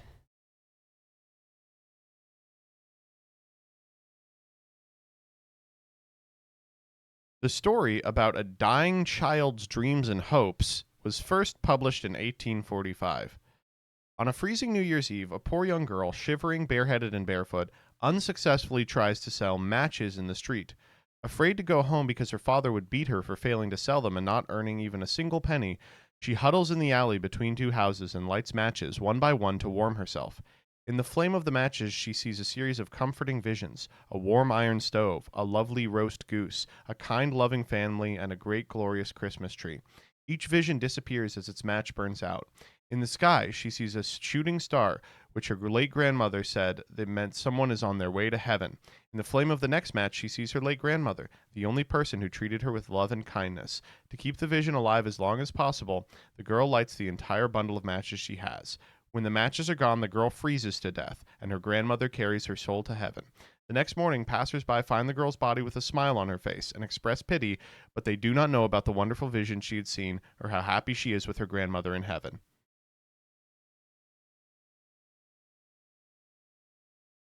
Dude, are you kidding me?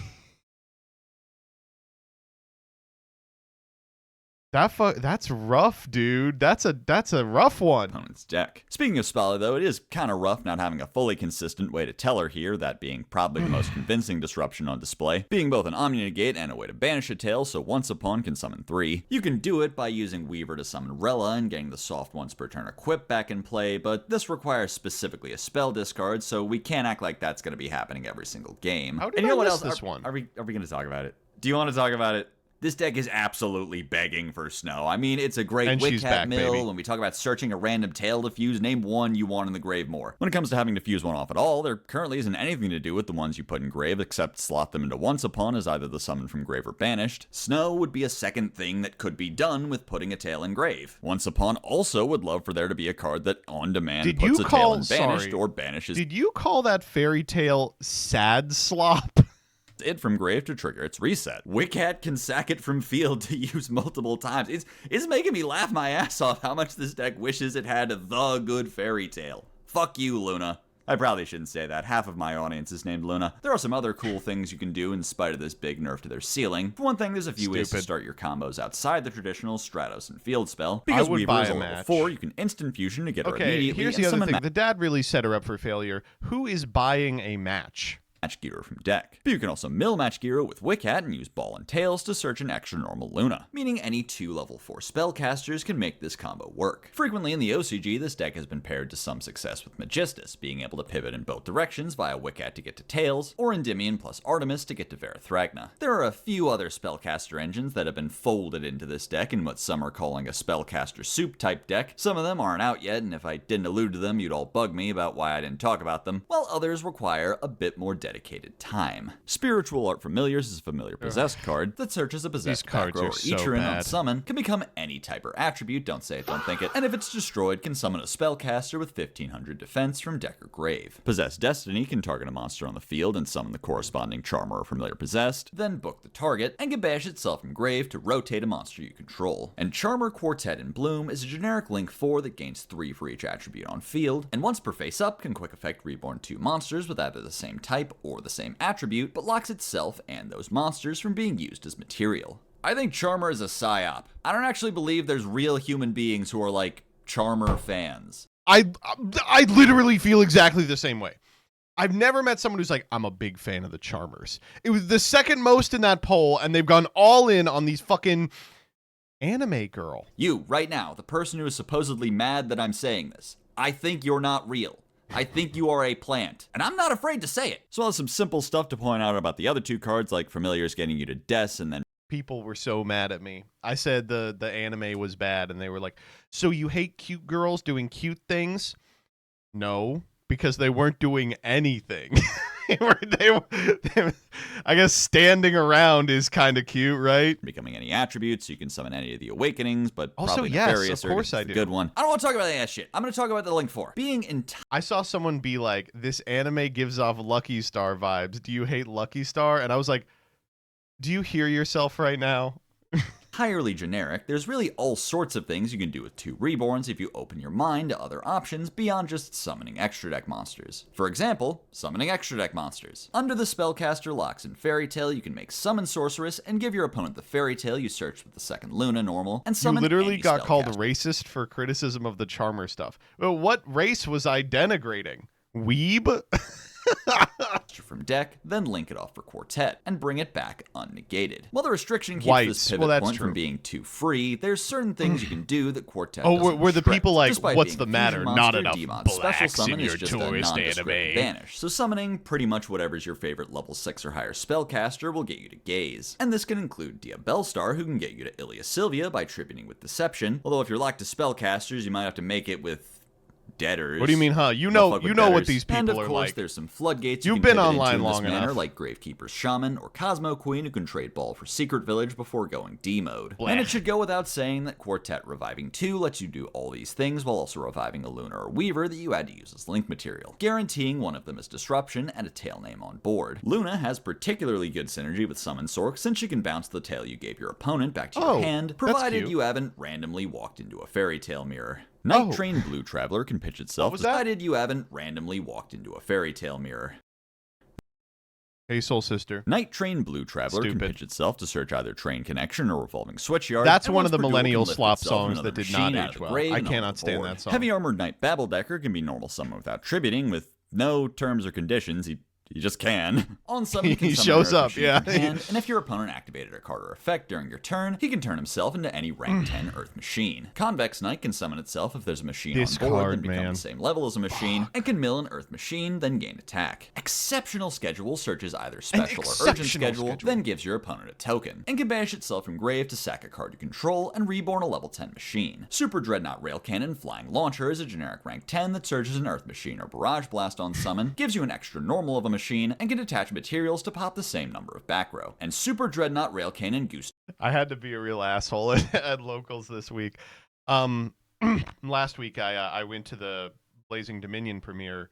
They played at Genesis, and so I'm thumbing through the packs that I pulled, and I got both of these, both of the Super Dreadnoughts. And usually I just leave bulk on tables. I'm like, I don't need any of this. And this woman comes up to me and she's like, hey, can I have the trains? With the understanding that usually my answer to that is yes. And I went, no. I was like, no, I want these. Rocket is a rank 10. I'm sorry. This is like the one time I want them. I'm sorry. Monster effect and destroy it while it has material, then dome your opponent for 1,000, and must attach a material during the end phase or fucking die. These cards fix a lot of the issues that have long plagued Earth Machine, giving them better enablers and payoffs, and even making it a lot easier to weave in combo pieces that didn't perfectly fit in the deck's game plan before. I also, by the way, it's so funny that half the trains are like, they have a guy on top of them, and then this one is just a train. for. Take, for example, Urgent Schedule, an extremely good card, but only fit for going second in a world that's become increasingly hostile to the very concept. Now, with Exceptional Schedule, you can give your opponent a cardboard cutout of a monster so you can resolve your double E-Telly going first. And with Blue Traveler, you get to make use of those bodies even more effectively, as you can link it off with the Recycler and then immediately revive them to use Recycler. Sorry, I'm effect. And autistic. what I'm not better link autistic. to make right I'm before normal. summoning 2 monsters at once than Genius, another great piece of machine support that until now didn't have much of a solid position. That in whole your sentence lines. was a Even lie. Recycler itself now works better as a starter since it can mill Traveler, turn into Knight, come back with Traveler, and mill Babbledecker, which is small enough to be revived with Knight while still being a 10 to overlay into Flying Dildos. And of course, Traveler does a lot more. I've probably told you this. Did I ever tell you when I was in high school, I was really on some shit someday and I was doing something. And there's this one teacher who had, you know, those teachers that are like friends with the students. He was one of those teachers. And he was like, Joseph, have you ever taken like an autism diagnosis test? And I was like, no, why? He was like, you are obviously autistic. And I was like, why would you say that to a student? You don't get to do that. More than just the revive. Having switch I was like, I don't think that's combo lets you true. easily weave in things like Pegasus and Dairy Not Crane that there's without anything having to wrong use with River that, Storm but you research on don't them. say You that can to also a search student. Train connection. You probably had it coming. Who I am was I? being a dickhead, yeah.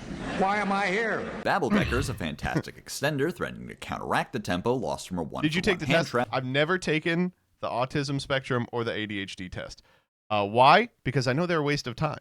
By turning into Flying Dildos on his own, or give you a good floor into a stronger hand trap by turning into Gustav. Even just shitting a guy from hand onto the board on summon can give you some unexpected advantage to play through things. And Flying Dildos, I'm not going to stop calling it that, Flying Dildos Stupid. either gives you what's functionally a second River Stormer search, or can give you another interesting Because you'll know layer of you'll ace disruption both of in them. I'm a Barrage good Blast. test taker. Potentially a What can I good say? play into a Charmy. But also getting an Earth Machine search on a rank 10, and thus not yet needing to be under Brutal Dozer's Earth Machine lock, gives you more room to play around with making Harvester and Recycler into CDI. The extra normal contributes to this, letting you normal Harvester and Babble on the same turn, or at least normal one of them and Recycler starts. And of course, if you need any more reason to want to build towards the rank 10 aspect of the deck, Gustav Rocket is a great new piece for the end board with drawbacks that, while already reasonable, can be mitigated in some cool ways. The Hold discard on. I got an Asperger diagnosis when I was 12, and I used it to cut the lines at Disney World.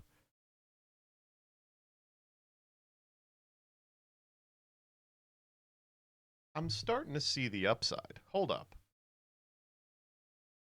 required to summon him isn't ideal, but That's you can take fucking it as beast an mode. That opportunity is to pitch actually beast clockwork. mode. Generally, you won't That's have to a worry great- about him that- running out wow. of materials That and is- dying that in is the the end hustle phase, for but if you sure. attach Goliath to him, you can ignore that maintenance cost altogether. If I had to say where I think this deck still falls short though, honestly it's just that despite how big all the monsters are, the board still feels kinda small. And that's fine. The big boards scare me. No, I'm not saying that the 5,000 attack is compensating for something. It's just that boards of Regulus, Gustav, maybe CDI or Superdora, and then Tunneler draws. This is a funny story. I actually have an Infinitrack Tunneler signed by Gage, because in 2022 I thought that the tunnel meme from Prague was going to be funny forever, and now I look like a genius because I was completely correct. Anyway, with highly concentrated disruptions like that, you'll need to be more discerning with where you fire them off to actually stop your opponent. So the size of this deck's board doesn't matter, it's what you do with it. And if nothing else can be said about what this wave of support does for you, at the very least, you get to cut the fucking box.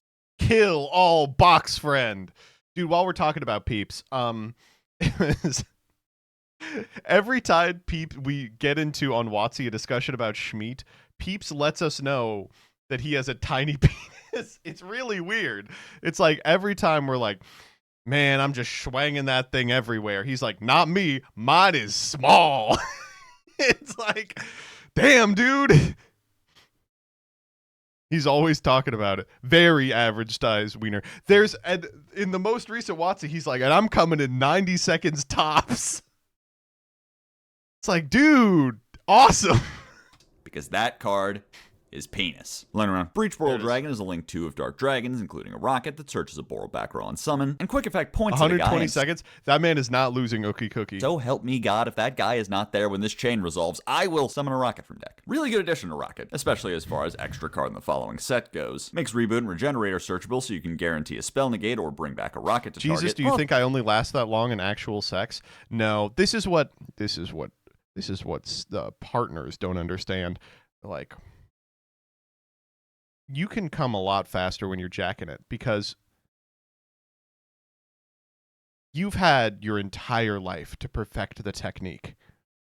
You know? This effect does beg and plead with you on its fucking knees to use the gimmick. You can also do Sorry shit that I like believe in target myself, tracer and okay? have a chain to kill itself to get both summons from deck, which is similar to using a regular rocket quickie, but doesn't get cucked by every chainable under the sun. Rahamu, Envoy of the Sacred Tomes, is a This generic card's link 2 weird. Dark Fairy that gives you a free pass to normal without tributing. Quick effect normal summons a big dark monster, and during the end phase can bottom any number of monsters from hand to draw that many. Maybe this card is a can of worms we don't really have time for, being a generic link that can quickly normal a whole bunch of monsters that are maybe supposed to be difficult to normal. But don't worry, the worst thing we found so far is Christia. In Dark Lord, you can use either your Condemned search or one of your banishment really searches bad. on Asmodeus, and then shit him out of the hand for free so you can mill K-Dot, who I was under the impression didn't fuck with these guys. Like, that's op. What do you think of that one? Like, the reverse of that's oomph. Nah. That's op. Pimpy son op. You revive it with Chucky Finster. I got distracted and forgot to mention that. This is supposed to be a lightning round. I think it's best for everyone if I just keep pretending the Junk Warrior support doesn't exist until they force me at gunpoint. Mimigul Flower can give itself to your opponent or to you if there's a set monster on board, and if it's flipped up, gives the Card is so unremarkable, I forgot that it didn't come out for months. opposing player a search We for did a a flip monster. TMT Mimigul with this card, card then in it, hops like, the months fence. back. Fine card for the deck, more of a proactive thing to do with your flip effects on turn 1 than just using Archfiend to hand rip or Slime to summon what's usually just going to be a random body. Even though it does open up your possibilities a lot, I don't really think you're branching out to other flip monsters with that effect. Dia Bracken, the Ominous Spectre, is actually not very good. I guess you could call it a fire hand trap for Vol, but come on. This card's awesome! In Rescue Ace? The reason I'm bringing it up is actually because it has that nice ox sound in the name that we can do a lot with. Just keep it in mind. Flame Tongue! You finally made it. You made it. Snake Eyes right Hooray. over there playing hopscotch with Rescue Ace. Why don't you go get a juice box and let the adults talk? Your little brother's already there. Dark Seraphim Irisville is a generic rank 8. You can slap down on any Xyz monster Card's that awesome. hasn't used its effect this turn. Gives all Xyz attack equal to their rank times 100 on summon, and can detach to stop itself from dying. I guess you can call this a sort of all-purpose Zeus pilot. For whatever rank you're on, you don't have to think too hard on an Xyz that'll survive battle. Just send in Iris and show your opponent that every board's meant to be broken. There is that one purpose for making anything into a rank 8, but that guy's not out yet. I only made a short about it because, I mean, you know, we all wanted some of that overframe free candy. That shit did like 30,000. Fata Dragna is a Wind Dragon Fat fusion. Dragnuts. They're in my walls. The effect's really good. I gotta leave that to the professionals, but I wanted to talk about how, given that it's my job to nitpick archetypes, I really notice on premiere reveal day when they drop hot fixes to the most random fucking ones I can think of. I'm still not making Wing Dragon. Probably. You're gonna make Wing Dragon, bitch. You are gonna make Wing Dragon. Maybe. No. Yes. No. Maybe. Officiator of Doom Samuel is a generic This card's so fucking fun, man. This is maybe my favorite release this year. This card is so fucking fun. rank 6 that can quick effect detach material to reborn a zombie, then negate a monster with less attack. And if it hits the grave, can shuffle a The art monster is from either so grave. good. Hey! This guy's really good. I mean, like, I'm actually really impressed here. Sadly, no time for Reverie. You too. You're great. But this is a really good card for Reverie's also fantastic. Really good card. the rank 6 zombie strat. Like Call itself, this card is a way to quickly Like, revive this has got big me zombies building like Mammoth the and pumpkin Snakehair deck, to despite only use not their wanting to effects play the take an pumpkin opponent's deck. monster out of rotation, but also negate that Magic monster the at a Gathering much looking more card. versatile It is just speed. El With Schnorr. Mammoth's They reheated her 2200, you nachos. can apply that negation to the majority of normal summons, but of course it gets even better Not as that you one. mix this particular zombie engine with others. So you can use things like Felgrant to negate anything under 2800 and then banish it. Not bad, silly Samuel. I might have to take you seriously. Dominus Spark is a trap you can activate from hand if your opponent has used an effect in hand or grave. Another cool card. Really cool card, this one. This turn, they can banish an opponent's monster, then if you have no traps in grave, lets them replace it with a monster from hand, then locks you out of the 4 elements for the duel. We fell for it again. For the second time, Konami has revealed the Dominus for all the bad attributes, and we've all thought, oh, how interesting, a good card for underpowered decks. And then 3 months later, they reveal the good one for the good attributes. Fool me once, shame on you. Fool me... Well, you can't get fooled again. Well, this may not be Impulse Spark pretty Jaxel's too young to be saying that shit. Was he alive when that quote was out? much improves on everything about Spiral. Banishing is effective removal on far more things your opponent could have on board than bouncing, and a monster from hand is far less of a refund than a monster from grave. In grave, they could get back a material they used to make the monster you bounced. Meanwhile, the best monsters that could be in hand are generally the extenders with which your opponent would already be attempting to play through your disruptions. If anything, making them summon it now might deprive them of some advantage tied to summoning such a monster. The only downside is that it is the most restrictive Dominus, cutting you down to only light and dark. And Divine, I guess. A deck like Yummy can use all their archetypal cards, but you'll get locked out of things like Marcher that Purge was always fine with. And if you use both it and Purge in a single game, you'll be left all alone with just lights. And Divine. Are we playing Sphere mode? Is that what we're gonna do? Solemn Accusation is a counter trap you can activate the turn set by revealing another set trap, then negates a spell or trap card by either paying 15 to destroy it and prohibit it for the turn, or paying 3k to banish it and all copies from your opponent's hand and deck. Uh-oh, this shit ain't good. Like it's world famous.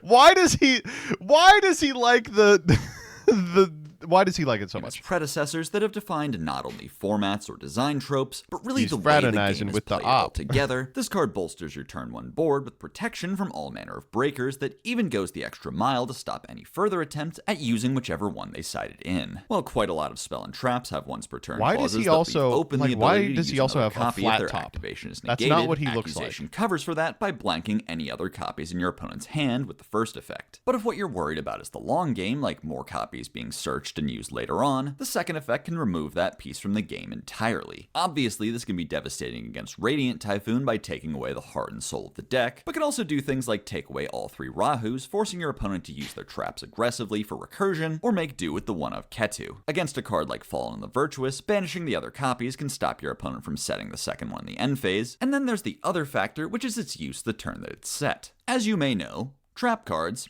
are bad, so decks don't play a whole lot of them. But if you want to use this card as a form of protection on turn 1, you can make it work by pretty much mirroring the type of cards you're trying to stop. If you want to protect your combo from Imperm or Adominus, you can set this card alongside Imperm or Adominus. Trying to use it the same way going second, however, is probably ill-advised. While it can stop back row-based endboard pieces up to and including counter traps, the hand traps you'd want to set to enable it are, well, hand traps that you probably would have liked to use to stop your opponent in the first place. Saving them is just trading that one interaction point with potentially the entire rest of their board you otherwise could have halted. So while this card has built into it the theoretical capacity to be used going second, it's hard to deny that its true purpose is still to be set going first and make your turn 1 even stronger. This card has seen a fair amount of play in the OCG and may even do slightly better in the West given that we only have 1 judgment rather than 2. Minius lore update. You know, this is a little unprecedented, but I think we gotta do this one all at once. Elf Note Regina.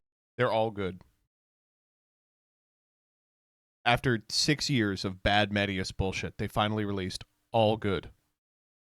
It can quick effect send another Elf Note card from hand or field to summon herself, summons an Elf Note from deck when she's summoned to the center, and when she's synced off, can come back to hand. Nervedo, the Shade Beast Power Patron, is a pendulum that's always treated as an art mage, can banish the top 3 face down and destroy itself to summon Nerva for free, summons a patron or art mage from deck when it hits the face up extra, and in the scale can quietly negate a monster effect chained to the activation of an art mage or patron, then destroy itself. Jupredo is always treated as a Dooms, can banish 3 and die to summon Jupiter, searches a patron or Dooms back row when it goes to the extra, and in the scale can destroy itself and another Dooms or patron to pop a card on the field. Junoldo is an Elf Note that can cheat out Junora. This one is, I don't think this one's as good as the extra, other ones. and in the scale can draw 2 and discard 1, then destroy itself when you summon an Elf Note or patron. Vidolium, the unstable this card is unfucking believable. Is a dark fairy that can destroy itself from the scale to either summon a patron from hand or grave, or boost all level 12 patrons by 5k this turn. Don't ask what Jupredo's Japanese name is. What is it? Sees to the extra, banishes the whole grave face down on summon, is unaffected by monster 5k effects, boss, 5k. You mean 10k? Card when he ends up in the extra. Prohibited Power Patron Portal Terminus mills a patron, then searches a dark fairy, and if your patron battles, you can banish it from grave to banish the opponent's monster face down. Plundered Power Patron Plating Vidulia is a field card spell is that can searchable. reveal a patron from extra and banish a card from hand to search or summon a monster that mentions it, drains your opponent's board by 100 for each banished card, and locks them out of using effects in grave while you control Nerva, Jupiter, and Junora. Doom's Command Adrastea is an equip spell that gives the equipped monster an extra life, can kill the bastard to summon a Dooms from hand, grave, or banished, and can equip itself from grave to a monster you control, but ding you for 100 times the level. Archmage Impasta Recapture is a counter trap that can be activated the turn it's set if you control an Archmage that can negate a monster effect and destroy it by temporarily banishing a fusion you control, then bounce the whole back row if you control 3 or more types. And Doom's Over Greflario is a rank 5 you can slap on a Doom's Seas that can attach material to search a Doom's back row, then destroy a card, and when it's destroyed can summon a Dooms from deck or grave. So first of all, it's unlikely that a sort of pure power patron deck is going to materialize out of the support. Don't be too hasty. Or as amusing as the whole Omega Glendios vibe of dropping down a field of unrelated boss monsters might be, the Dweller effect is only an okay payoff for that. The best play they do have access to is using your easily accessible 10s to make Varudras. I was like, who gives a fuck about the field spell? I'm making Varudras. But if anything, that's more going to be a buff to one of the decks this engine can slot into. And slot into them it does, since Terminus can search Medius and Vidolium can search back and forth with Terminus. With Vidolium, you can reborn the patron that you milled with Terminus, but if you draw him, his other effect does let you kill him for no reason, so you can search. And since Terminus is also searchable with Jupredo, you can access this part of the engine midway through a combo, especially in Dooms, where there's now multiple ways to get to Jupredo. For one thing, Graflario is like precisely what I've been talking about when I've said this deck has lacked a way to build outwards. Every card is traded one for one into the next, leaving you with no options but to funnel into the one tall guy. Now you can make an Xyz, for example, through Alara searching command and tagging in Deactorus, and immediately make Graflario, who lets you branch into two directions. His spell Trap Search can grab Raiders for a summon from deck, but destroying him with Raiders will trigger his own float effect, so you get a second monster from deck. That lets you do things like summon Amalt and Patron, pop the Patron with command to bring back Alara, and make either UDF or Sargass for a negate with the level 4s on board, while still having the Amalt and Patron searches in hand. And with those, you can now much more easily do the trick shot of activating Change, and chaining the bestowed Doomdirg effect to pop it, so on a new chain you can trigger both Destruction to equip a Jupredo from deck, and Change to add that Destruction back to hand. And now popping Jupredo can bridge you into more of that Patron engine, so you can summon one from Grave with Vidolium, and one from deck with Vidolia to make Varudras. But the Patron engine also gives you more starters with Terminus that either get you directly to Vidolium to reborn the weird dragon thingy, or to Medius, who can now also search Vidolium. Meanwhile, over on the Archmage side, Medius has a new weird bird thingy he can get you to in Nervado. As a high-level Archmage, Nervado can tag directly into Nonfinito at the cost of a spell in hand, triggering both its own effect to summon a major patron from deck, and Finito's effect to set Recapture. As an Archmage fusion, Nonfinito already fulfills the requirements of Recapture to be used on turn 1, meaning that the deck finally has a convincing answer to Nibiru. If you go directly from Medius to Nervado without Terminus or Vidolium involved, you can even set this up before doing any searches, so you can stop Droll. Alongside extra copies of Nervado being scalable to block stuff like Ash and Bell, this support makes Archmage far more robust to hand traps. And having a buff this huge coming right after the deck won some sort of Make-A-Wish tournament in, I'm being serious here, the single worst city I've ever been to in my entire life. I went there Vegas? There twice for the Team YCS, and both times my takeaway was that the city has like an actual evil aura emanating from it. Okay, that is true. Every time I've been to Vegas, I'm like, humans were not meant to live here. Like, Satan himself must live there or something. What are we talking about? Oh, yes.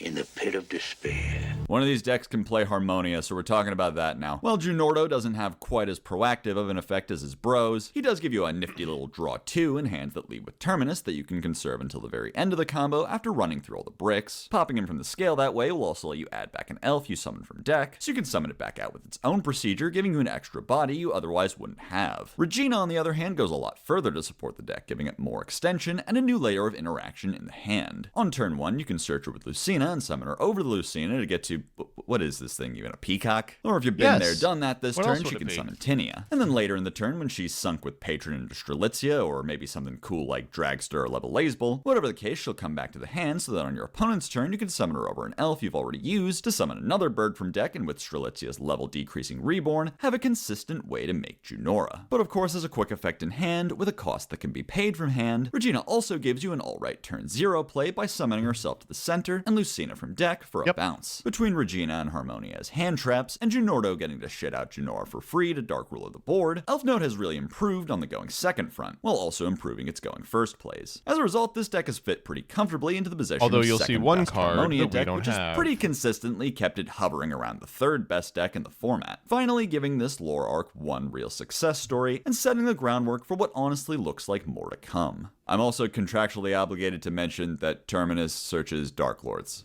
Okay. I don't have the spoons for a conclusion sentence. I'm just leaving. I think that Jaxel missed the. Oh, also GMX still sucks. I don't want to hear it. I don't want to hear it. Yeah, not news. The card that they printed specifically to fix Power Patron, the like Dark Fairy that's searchable off of Terminus. Oh well. All good stuff. All very interesting. We got to move to the next thing real quick, which is going to be the Douglas Ding. That's not in this set. Shade? Yes, it is. Wait, is it in a previous set? I'm lying. Okay, die.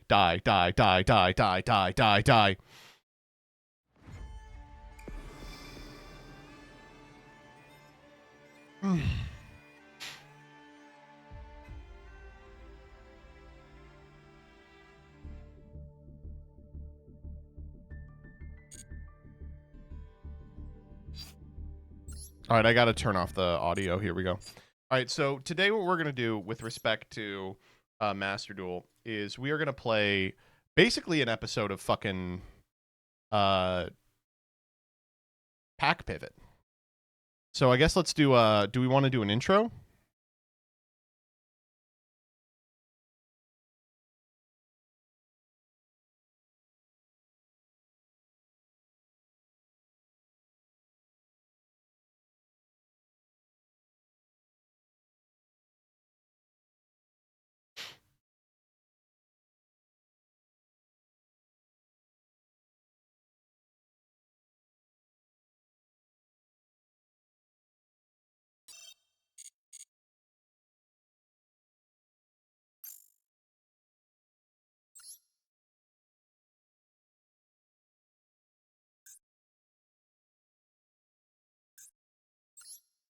And welcome back to another episode of Pack Pivot adjacent show. I don't know. Doug really only has the one idea at a time. So we are doing Pack Pivot here in Kevin's... I don't really... Is this how Pack Pivot works? I don't watch shows. All right, so here's what we're going to do. We are going to open packs until we find a secret pack.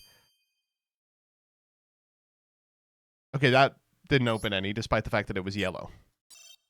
Once we find that secret pack, we are going to pivot to that secret pack, and we'll open it, continuing to do the same. If we ever don't open a secret pack within 3 packs of a secret pack, we go back to the master pack, and we open 20 total.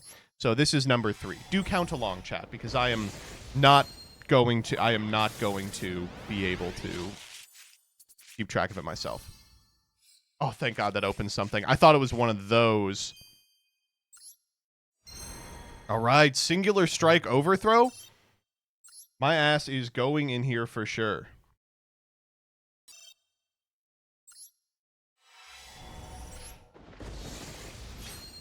Okay. Shit. Well, I had fun being in the striker pack, but now I'm in different packs. Dragon Luster, Space-Time Vortex, or Dragonic Courtesy. I think Dragonic Courtesy is the pick here. How many packs total do you open? 20.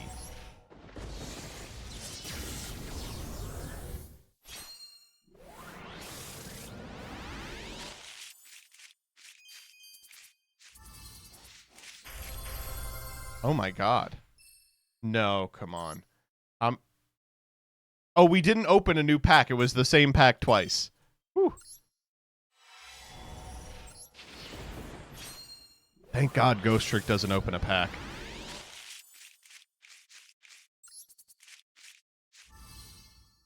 Yeah, I'll head out.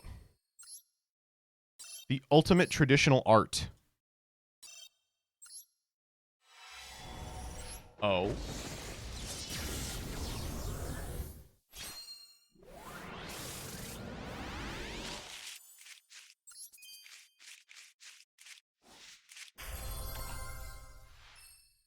No fucking shot.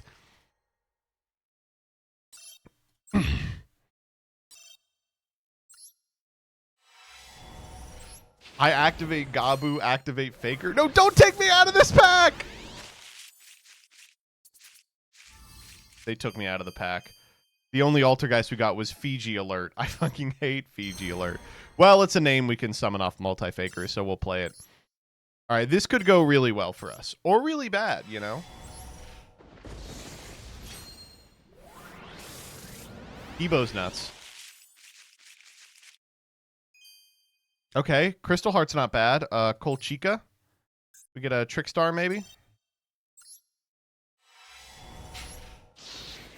Just pack 10. We're halfway done. Bellcat Fighter's a great generic. Lilybell's not bad.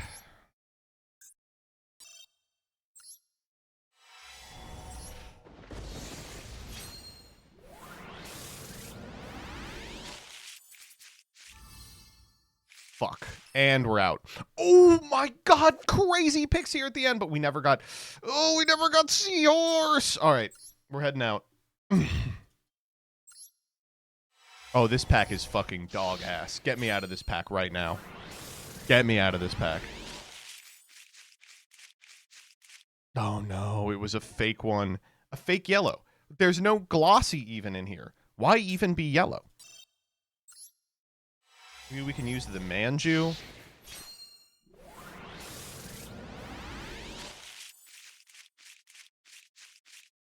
No, come on.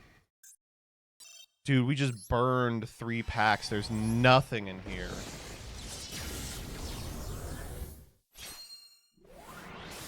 Yikes. Oh, okay, get me out. This will get me out for sure. That's the same pack.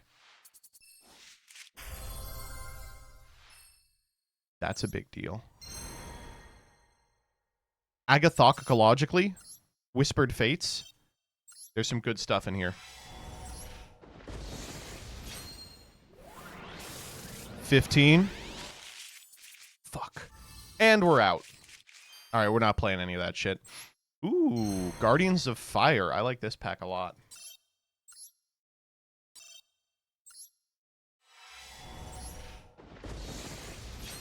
Tanky kind of good? Exactly, right? Wow. Shit, we playing tanky out here. Give me more names. 17th pack.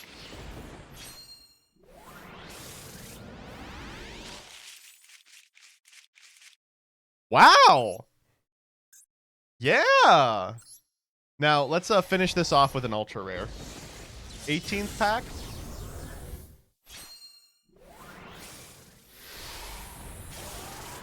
We haven't had to go back to Master Pack yet, but we do now. I mean, those are all good cards. Yeah, thank you. That was very kind of you. And back to the Master Pack. The good news is I don't think we've opened a double yet. This is 18, right? Oh, 2 more. Oh, this is 19. All right, here we go.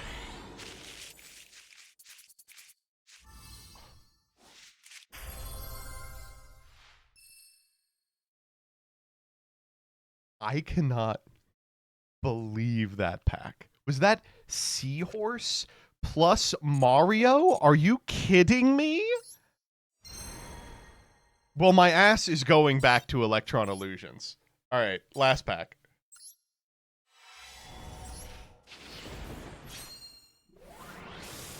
Here we go.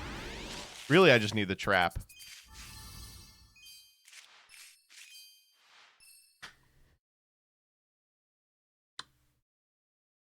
Holy shit.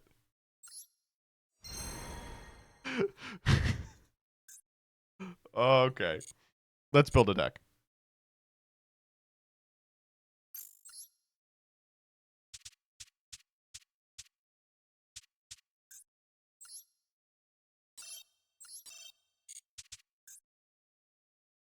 All right, here we go.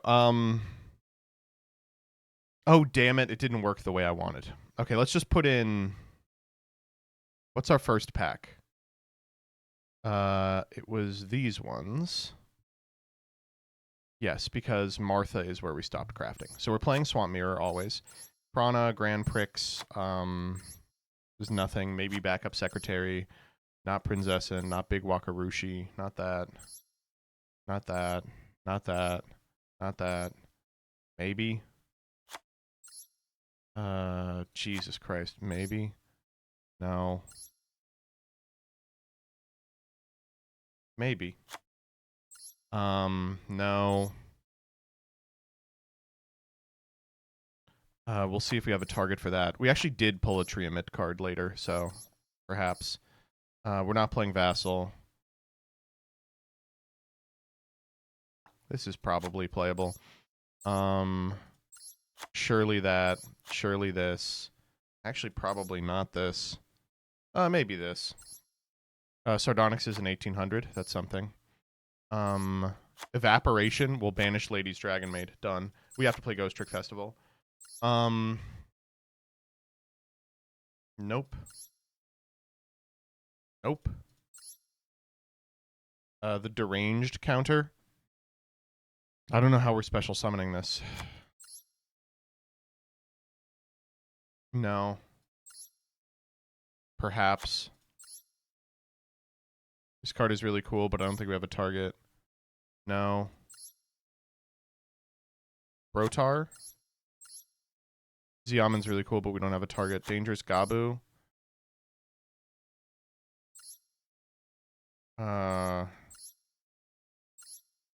Multi-faker. Inari Fire? Quick. Oh, I think we actually have a Karakuri, don't we? Further down here? No, we don't. Dive. Do we play Fiji Alert? Maybe we do. Ebo for sure.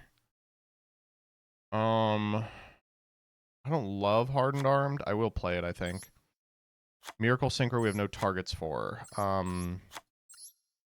Anomaly Acombro Figurines. This card maybe. Like comes back. Dragon Pit is bad. Light Arena is bad. Where Art Thou is bad. Catbat, Bellcat. I don't even really like Lilybell. Fallen Angel of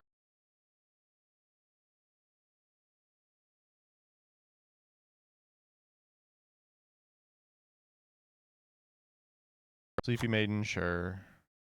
The Earthbound's fine. Chiwen? We don't have any other guys. Harpy's Pet Baby. Wow. Wow, these are awful cards.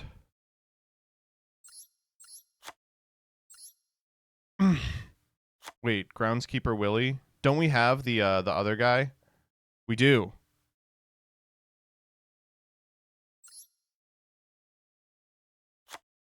Yo, that's 2 materials. I think I like Crab Crane. Counselor Lily is a tuner. Like, we need one. I wish we had a Blue Eyes White Dragon. This does nothing. Nothing. Yeah, it literally does nothing. We do not have Malefic monsters. Oh, man.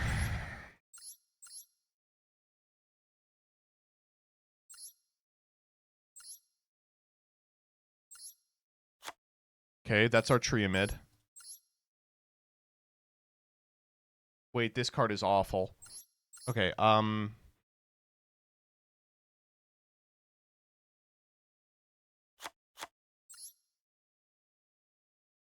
okay, these are good. These cards are good.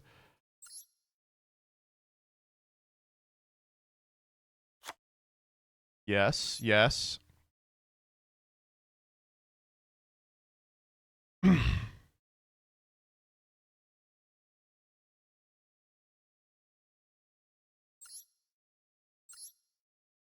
Yes. Shaman of the Ascended City. No. Yes, yes, yes, yes. Honestly, Mad Reloader. A second copy? Wait, this is a different guy. Caribou?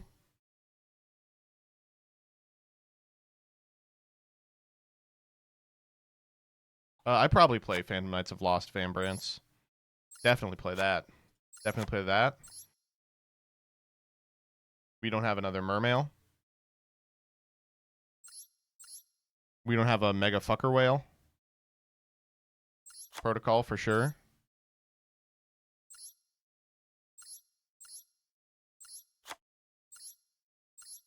And I'm going to play a Assault Core because it's a 19. All right, we got to cut 7 cards. They probably all got to be monsters. Let's cut the Triamid stuff. That was a pipe dream. Where's that Triamid? Fuck. I think I already cut him even. This guy sucks balls. Do we have enough spellcasters to facilitate this free 1700 guy? We never found the Karakuri monster.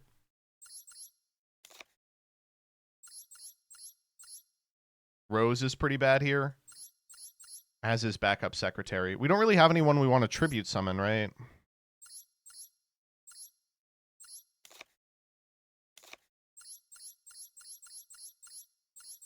Do we have spellcasters at all? Yeah, we do. We have the fucking Altergeists. Okay, of these, who are the two bad ones? No target for the quick play, correct. Latinum sucks ass. A Cambro figurine sucks ass.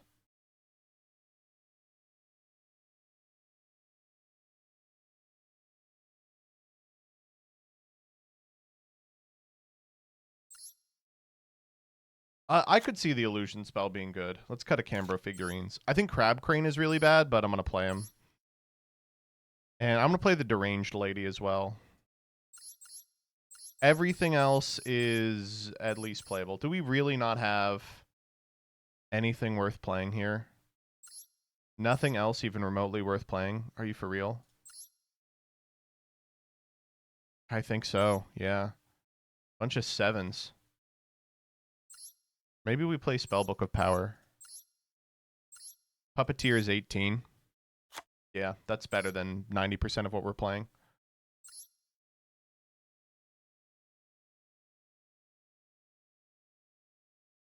This card's not bad.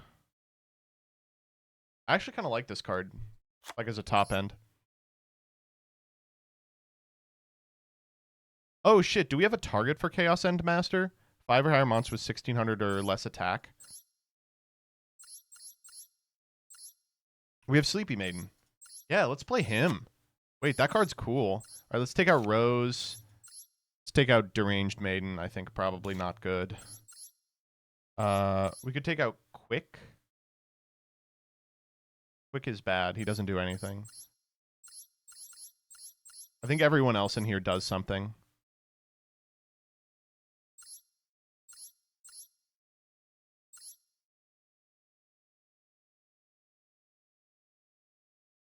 Or has like a meaningful attack stat. Yeah, sorry, Quick. You gone. Okay, extra deck. What are we cutting? We have no way to make the Earthbound fusion, so him. Oh, we don't have to cut anything.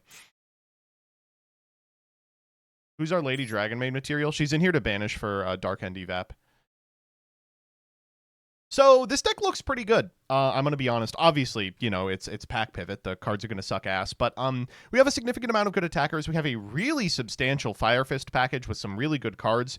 We have this hilarious line that we can do with spellcasters for Eye of Illusion, where we like Altergeist Multi-Faker, go grab like Mario or Fiji Alert. You know, that'll be funny at least. Oh, you all want me to play Geo Griffin?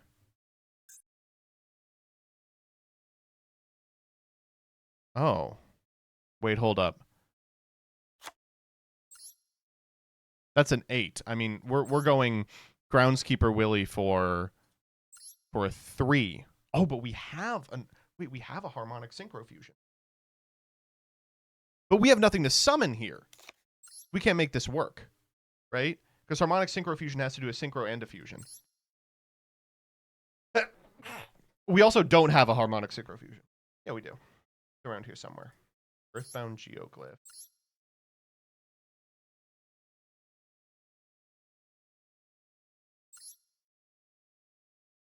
Yeah, we don't.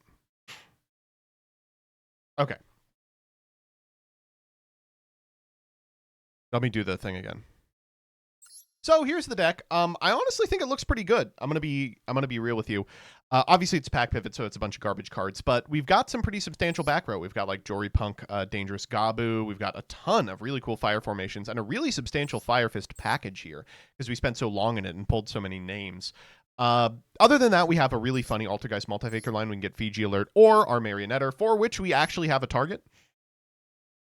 We've got like a Dark End Evap with a target for it as well. We thankfully were able to pull a Marincess Seahorse and 2 of the cards and a target for the Sea Angel. This is more than we've ever pulled in any other series I've been a part of. And there's some fun ups in here too, like Chaos End Master can summon Marinsa's Sleepy Maiden from deck.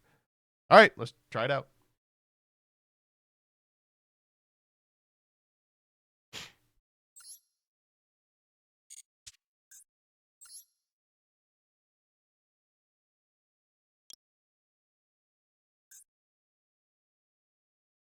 Let's do the Hanafuda.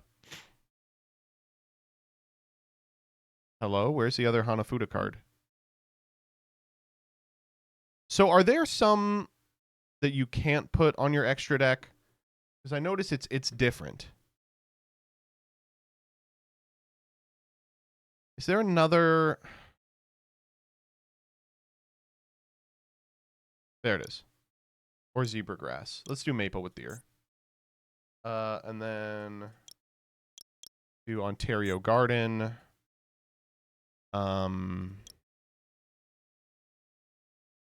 What's the spring one? Is there like spring flowers? Forest of Cherry Pink?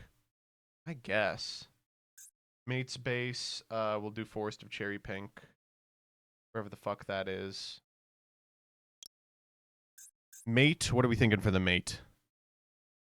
I'm going to go back to my roots, do a white boy. Do the Exosister card.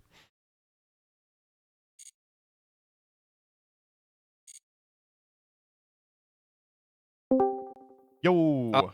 Miscommunication there. Yeah, sorry about that. No, you're good. It actually perfect because it gave me enough time to do my opening for the. I'm doing another episode of this immediately after with Gage, so I had time for that. Is this, by the way, is this pack pivot? Yeah. What you're cutting Kevin at a pack pivot? It had Nadir on first. Like did it just rounds. I think it's a little easy slot people in. Yeah, I'm glad you're doing pack pivot. It's fun, you know. I know that you kind of do deck pivot. That's not too far off, right? Deck pivot? Yeah, deck swap. Oh, deck swap. Yeah. No. That's kind of like pivoting decks in between us. There is pivoting. Yeah, I will admit there are pivots. Yeah. Oh, with everyone. Pack pivot to another person. Plus, some of us don't want to have to watch Coder. I will say, I mean, I've said it already. I think that Kevin's been killing it recently. I like his energy, his content. It's been real good. Those judge calls, they're funny. Unironically. No, Kevin's fun to film with. Yeah. All right, ready? Yep. I am recording. Me too. Are you Cocky Dragon? No. I'm also not that person.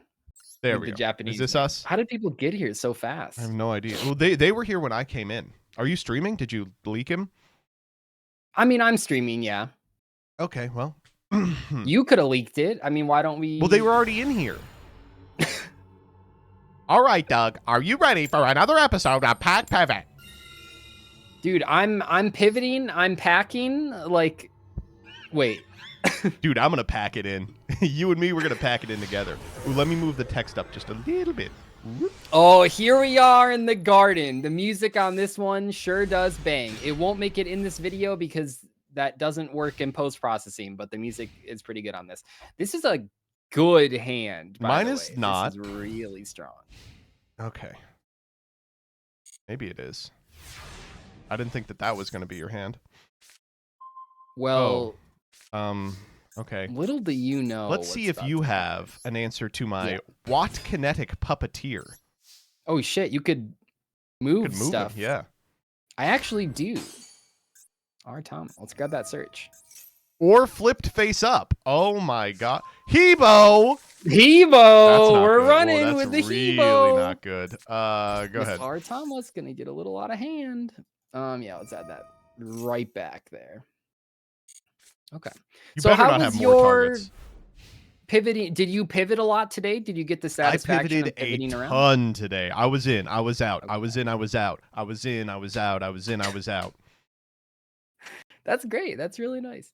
What are we trying to do here? Yeah, honestly, back row is not real in this format. Apparently, you actually do have a response for that song. Yeah, Watt Kinetic Puppeteer can work from field. So, I can Hand move him or around. field. Yeah. Oh, it's like Ghost Ogre. Yeah, get Very excited. cool. Oh, fuck. Who the fuck that is just- this? Oh, this is just a guy. Yeah. I mean, I don't know how I'm I beating liked when a this guy. card came out and everyone just for the next 5 years, if This not card look still, like they're a magic card. This card, by the way, I hate to be like this. This card does not look like a magic card. This looks like how to draw demon guys card. I think this looks like a magic card. I don't think they're wrong. All right, It's too detailed. I don't know. It's too gray. If there's one thing magic cards love being, it's gray. Take this, bitch. Take my The prophecy- afterburner. And now The Prophecy Destroyer has been destroyed. That was kind of everything I had. Oh. Okay, hold on. Well, no, let's just get in there with our Gen X Ultimum. Is that our Gen X Ultimum? So you did some content with the Gen X support. How... Oh, I guess you would have a target if you went into the pack even a little bit. Oh, Yeah. you did pull a target. Like a pretty good one. Not a bad one. You don't have bear, do you? I will tell you this. I don't have bear. No. Okay. Okay. Nice.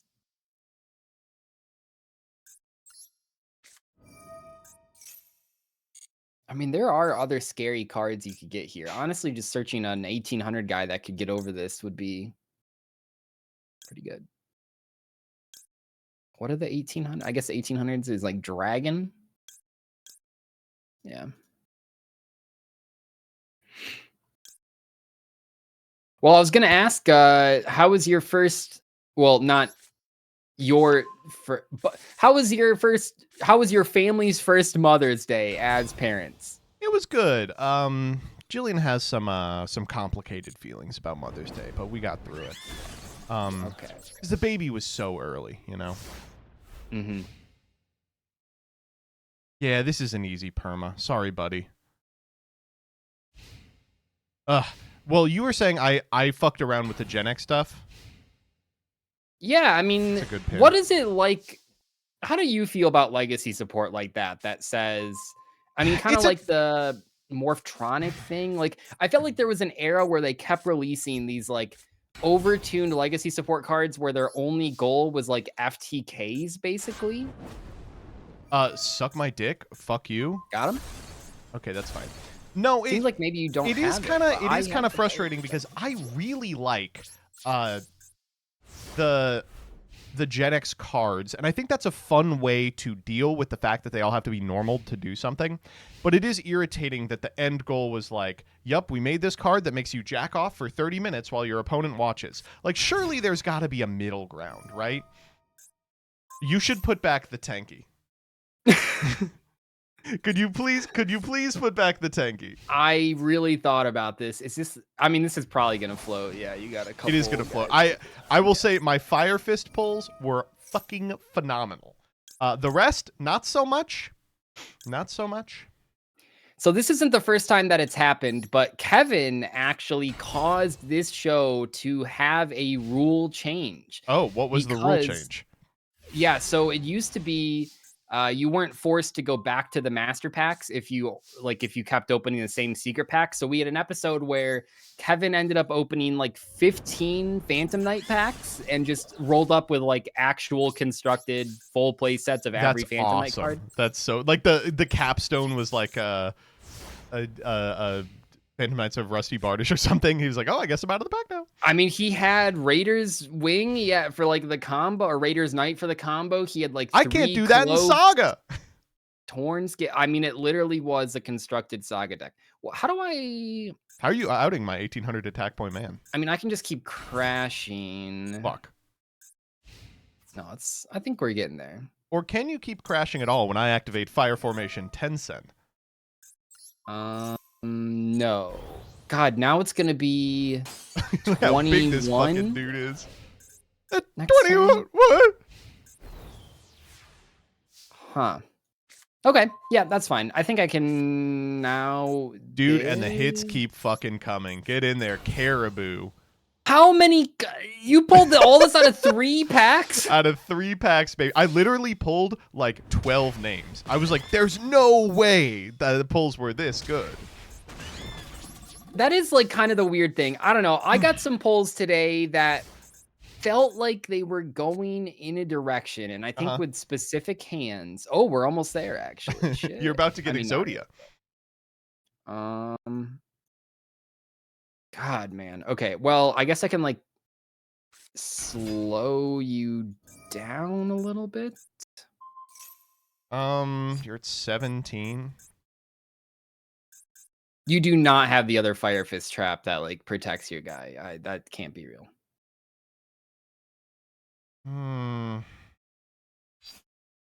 No, I don't. Doug, sorry to ask, did you explain how pack pivot works to gauge? Yeah. Well, the rules with his are a little different. I'm good, yeah. Okay. Hit over this. This is not the one that floats, yeah. Okay. It is the one that floats. This got sent to the graveyard for a synchro summon. Nope, read the first effect.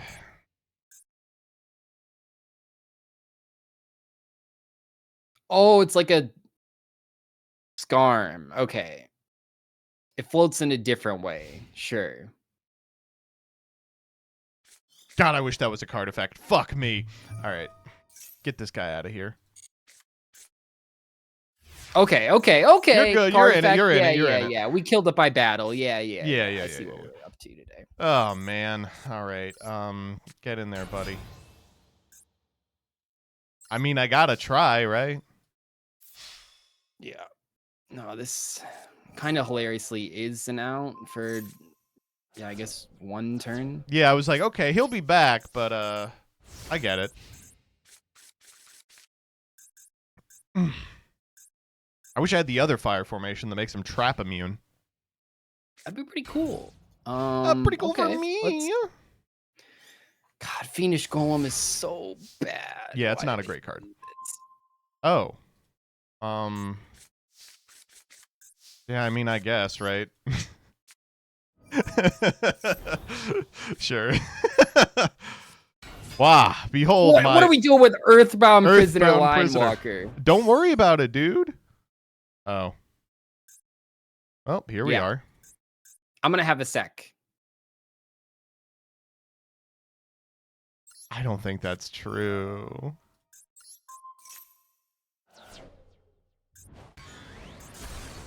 Okay. I'm crying. I'm throwing up. I'm shitting. It's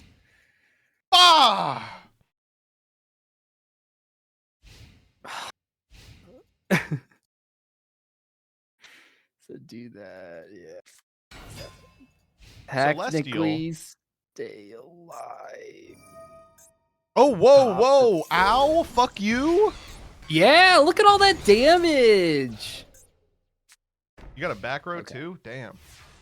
You do not have a monster with 1200 attack in your 5-card hand. All right, behold my monster with 500 attack in my 12-card hand. Hardened Armed Dragon's artwork makes me uncomfortable. He looks gross, right? Ooh. Damn. Fire Fists wins a game. Big surprise. Sorry that I didn't show up with constructed Fire Fist to this for fun video. Yeah, this is what I hate about Joseph is every week I will say when I went into Fire Fist, I don't know if you have a pack like this. It is probably the #1 pack in Saga I get baited into. Do you want first or second? Second. No, it is definitely the #1 pack I get baited into. I'm like, oh, this'll work, and then it just never does. And I mean, I think build off mine. anything.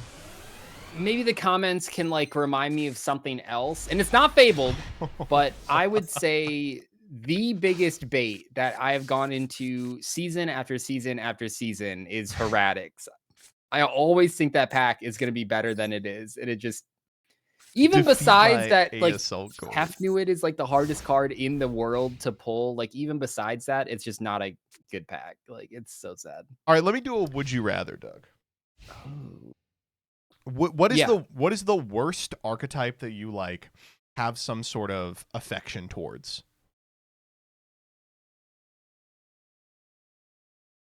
I will think about that. I will think about that. Oh, that's kind of cool. Oh, baby. What a fucking hand. Oh my god. Evigishki Gust Kraken. All right, this does nothing. Oh, hold. You have a target? Oh, I got a good Hold target. it, Yeah, from wait! a second ago. And then I can tribute summon. Oh my fucking god. Nice. Wait, you're cooking? You're That's a cooking? deck that, But I like, can add him back to hand, right? if only. All right, what are you thinking? What are you thinking, Doug? The first one that comes to mind, even though this probably isn't true, well, a couple come to mind. I would say FA is definitely up there. FA is definitely up there. Where like it's not good. It never has been good, but I had a lot of fun playing it, and I have to justify the $200 even 10 years later. So I liked FA a lot. I kind of messed with digital bugs. I thought digital bug, but You like did mess I with never digital brought bug. digital bugs to a tournament. Like I literally showed up to like 2 regionals with FA. I like that deck that much. So I think FA is definitely at the top of the list in terms of bad decks that I like a lot. All right, so would What you about you? rather let's say digital bug, because FA is a little bit of a different case. Would you rather digital bug, never see any support again, and remain just a fun period in your life, or it receives a support that makes it like a 40-minute combo functional FTK totally fragile deck, a la Gen X? Or I think there is a secret third option that's happening honestly more frequently than I would like personally, but I do understand it. How about the Sacred Beast route where they don't include a single old card and just do Sacred Beast 2.0? Like we just get Digital Bug 2.0. I don't know. Like I just took Aratama out of my Exo Sister deck for the final time. Like went from 1 to 0 and it felt like physically painful. But like, yeah, I mean, it gets power crept eventually, right? Also, okay. Sure. Wait. What? What's the problem? Sun Dragon Inti? What's the issue?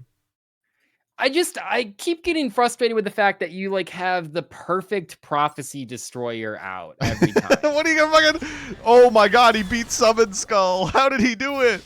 Yeah, man. Sometimes Summon Skull is really hard to out in these shows. Like, and now your guy like has a removal effect. He does. Come on, dude. Okay, that's fine. Oh, that's kind of interesting, I guess. No, we'll just set it best. Chat, Fabled is a good deck, so that doesn't count. Oh shit. So that's the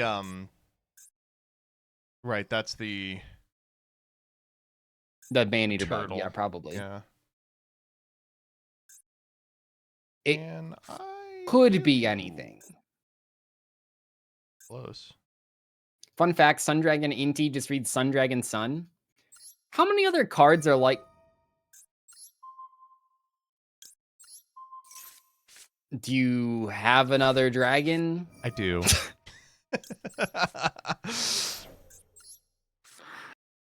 Okay, yeah, your polls were a little better. I'm not gonna They were lie. all right. Your polls Yeah, were they were pretty okay. good. Yeah, they went all right. But you're gonna love this. Trust me. No!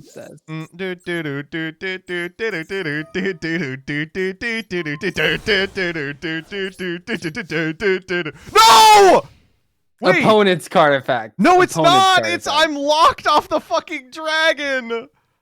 Oh, you're locked into dragon. I was pretty sure I got that right. How did that get fucked up? Oh my god. Okay. I was so wow, thrilled this at is myself. really Holy scary fuck. though. Okay, so if you summon, I mean, I can't. Yeah, there's nothing else I can do. I mean, I have another play, but I think that no. I mean, we just got to do this and What's hope the defense on that guy? 15. Okay. More like crap crane. What are we you don't have to have you don't have to have a water on board to use dive? Shit. No, you could just do it. See, every week you show up with constructed Every week he shows dragon... up with constructed crab crane. I will say the evap kind of soloed this game. Wait, you do have blue slug? I do, yeah. I've got better Marincess pulls in one pack than I fucking got ever. Oh my god. God, man. What if this was like Fossil Dyna? That would be fucking awesome. That would be so funny. Also, I would win because of crab crane. Let's run a third game back. Yeah, of course we're gonna run a third game. You gotta get the fucking ad rev. Oh man. Yeah, normally we do this as a best of 5. I can see why. See, well, we can go 5. I don't care. You're probably gonna 3-0 me. I don't know I'm what hoping. I can do. I'll go second. I got some bad shit in here. So no, I gotta tell you, Doug, I've been living in my own personal hell, which is every single set, my favorite deck of all time, Hero, gets new support that doesn't do anything. And, you know, I get to sit through... Those Destiny cards do something. I will say that... This is the worst hand yet, yeah. Wow, by a pretty large margin. Okay, cool. I have a chance. Wow, yeah, that's rough. No, yeah, it's... The new Destiny Hero cards are something. But you know what they enable? An FTK. Always. I mean, but see, that's exactly what we were talking about 2 seconds ago, right? Exactly, yeah. I don't know, maybe this is a hot take. I mentioned this, something that Nadir and I were filming recently, but I think that Heroes canonically should lose to Nibiru. I think that should never be fixed. I think they should always not have a out to Nibiru. Oh, that's good. Just they can't do it. They can't beat a giant rock. What are they going to do to it? Well, they've had Nibiru outs forever. Now it's just like the whole metagame has eclipsed them. It's just not something that matters anymore. Yeah, dragon, sure. Yeah, whatever. That's fine. Oh, it's all coming together. Although, actually, sometimes you gotta wait to come. Let's go 18. Wait, that's actually true. That is true. Wait, you have so some true. pretty cool spellbook cards. I didn't realize that. Yeah, man, I got I got some stuff. 1800 vanilla. Yeah. I would like an 1800 vanilla right about now. Yeah, that's fair. That's fair. I got one. Whoa, 1800 vanilla. I think you mean 1800. He does have an effect. Hand he does have an effect. Yeah. Ugh. What kinetic puppeteer? Someone should make a hand trap deck of all the bad hand traps. Oh, maybe now things are coming together. Okay, let's go. God, I wish I had like better pulls. Okay, let's go Manju. Yeah. Oh shit, you have a target? Yeah, I got some targets. Yeah, it never quite came together last time, but Yo, oh yeah, you did go into Gishki. yeah, we've had a couple Gishki cards. Gishki Necros. Gishki Necros off of Gishing on 3 'em? packs, so maybe not as scary as I mean, it you're could be. playing them. Yeah, I do. I will tell you, I have a way to ritual summon. I believe you. So, and I do have Manju to bring it all together. Defeat my 1700 beater. What does this card do? If a Fire Fist monster controls is attacked or attacked, summon Fire Formation and Fire Fist monster. Oh my god, that's like the worst Yeah, honest it's I've ever read in my terrible. life. Yes, it's fucking awful. Yeah. This really was the era of like bad honest, because this was also when Boojins were being released and they had like Oh, Crane is nothing. not bad honest. Crane is good honest. He's honest. No, not Crane, the grave one. Oh god, yeah, that's bad honest. I think it's fine in sealed, but chill. I don't know what you're planning on doing, but You're gonna tribute summon Prophecy Man for the 3rd time? No. Are we about to perform A synchro summon? We are about to perform what the kids call synchro summons. Dude, Odd is Eyes that Odd Eyes Soul Soul Blaze Dragon? Yeah, man. I just traded This 2 card- monsters for a this card 2000 is, attack point guy. terrible, but it's good Prophecy enough, I will say. Destroyer would have been crazy, wouldn't it? Yeah. Comparatively, Prophecy I don't know how Destroyer I'm beating seems like- this. Cyber Dragon off the top. Here we go. Wait, chat guy says this looks card good. isn't even out yet. What is this from? I don't know. Master Oh, Duels. cool. That's what I Master wanted. Packs. Thank you. I mean, Just saying. Yeah.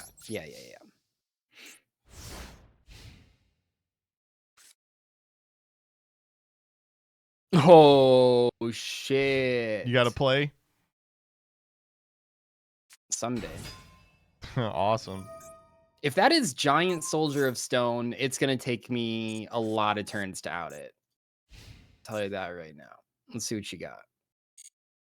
It is not. It's Earthbound Prisoner Line Walker.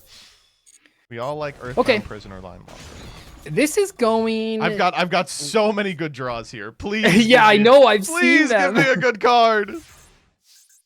It's from Blazing Dominion in the OCG. What do you mean in the OCG? Blazing Dominion is the same. The core set's the same for everyone. That is one of them.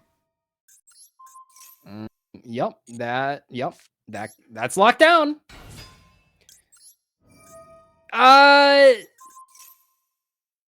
You're not allowed to have that. I card. do though, but I do. There can only be one Lord of the River.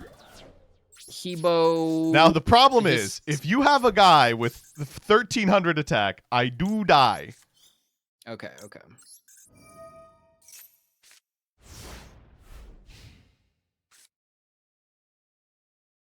Oh, we're crazy. I activate Ice Doll. Fuck. Sure. Yeah. Ice Doll effect. I can't let you search a monster. Oh my god, we are really out there. We're in there, sure. dude. We are in there. Okay, sure. Yeah, here we go. Check this out. You thought you were the only one with the power of Hebo. You fool! I can remove your Hebo from the field with my Altergeist protocol! No, it doesn't work like that! If only it did, huh? If only gotta it be face did. up. Game 4, baby. Nice. You just have to not draw any playable my cards. God. I think I was And I close can- to turning that one around, but I took so much damage early. Yeah. God, how do you... It's I like... will go second. Hebo's a guy right there.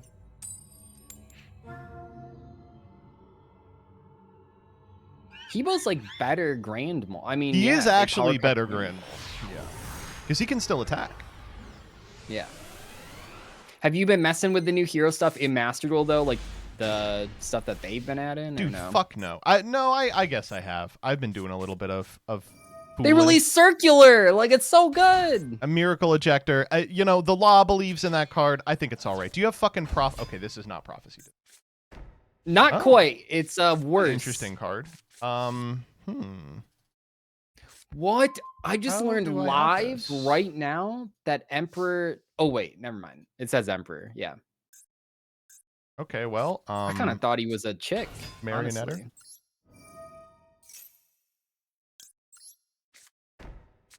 Set protocol. Yeah. Do I have a good one here? I don't think so. I will special Inari Fire. And then you're good to go. Okay. Oh wow. What a. Oh my god. Sanji. I mean, I like these shows. Obviously, I like opening 20 master packs, but I like these shows because, like, you just find the weirdest synergies between cards that would never ever be played together. Oh yeah. Okay, that's sure. Yeah, it's nothing. Nothing. Don't tell that to Hida in the hit show. Oh. Now you can't use Emperor's effect. Oh, true. That is true. Wait, how come he didn't come back? Yeah, my Artifact. What do you mean? Man, I'm How never come he reading these didn't come cards. back? Okay, Beast Warrior. Yeah. He's gonna be. You know what? He's an Earth Pyro. Surely, Beast Warrior is always worth calling. Oh, okay. He's just going. Oh, so that's a trap. That's actually Yeah. better than a spell right here. Wow. Face up Beast Warrior type monsters you control cannot be targeted by your opponent's card effects. Yeah, Wait, he's crazy, right? How do I out this guy? Can go to 20. MST? that would be all right. I mean, I would kill for an MST, yeah. Wait, this is like shitty. It's Mr. Towers. I bet the top card of my deck can get over it. We agree. You activate Rose Shaman. Okay.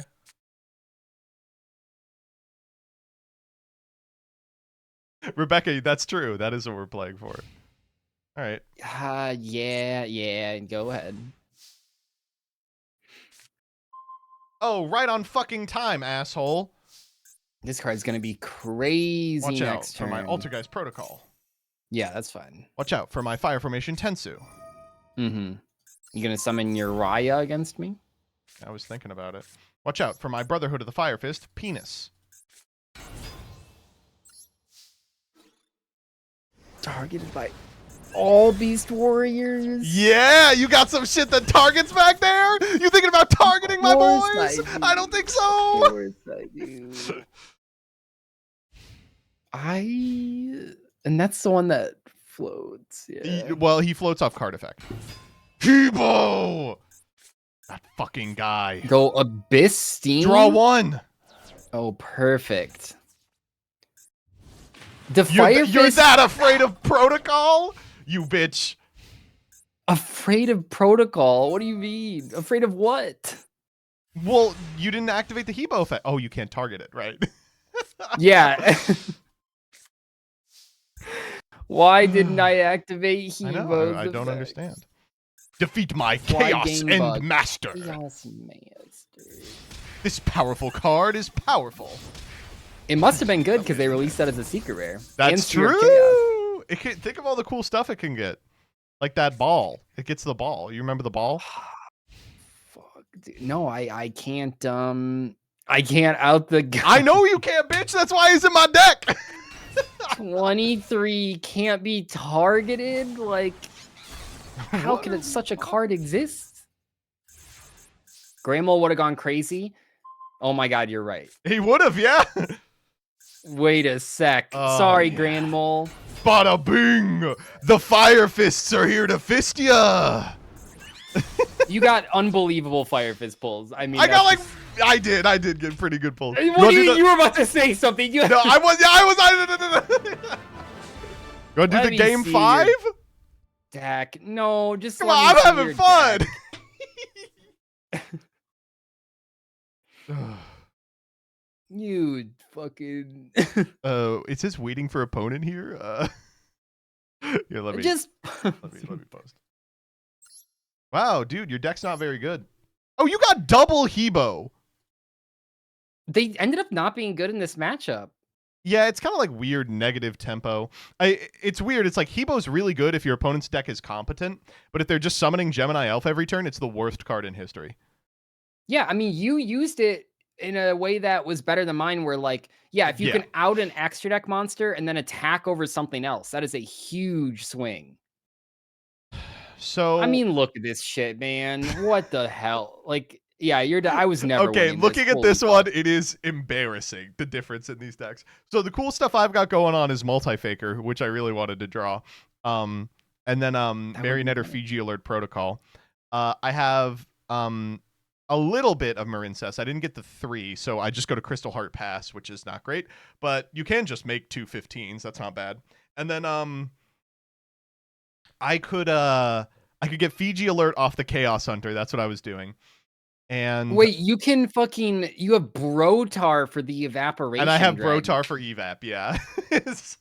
Mad Reloader. I mean, yes. yeah, this is a good list. Yeah. Fuck.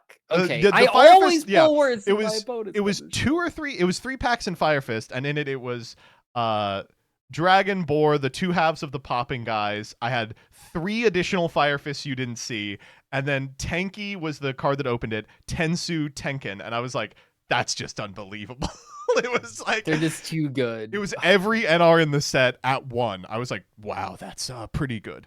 I'm out here playing. You have an illusion monster, so that's the illusion monster. Wow, and it didn't do anything. The only good card in this deck is Ice Doll. That's crazy. Yeah, Ice Doll.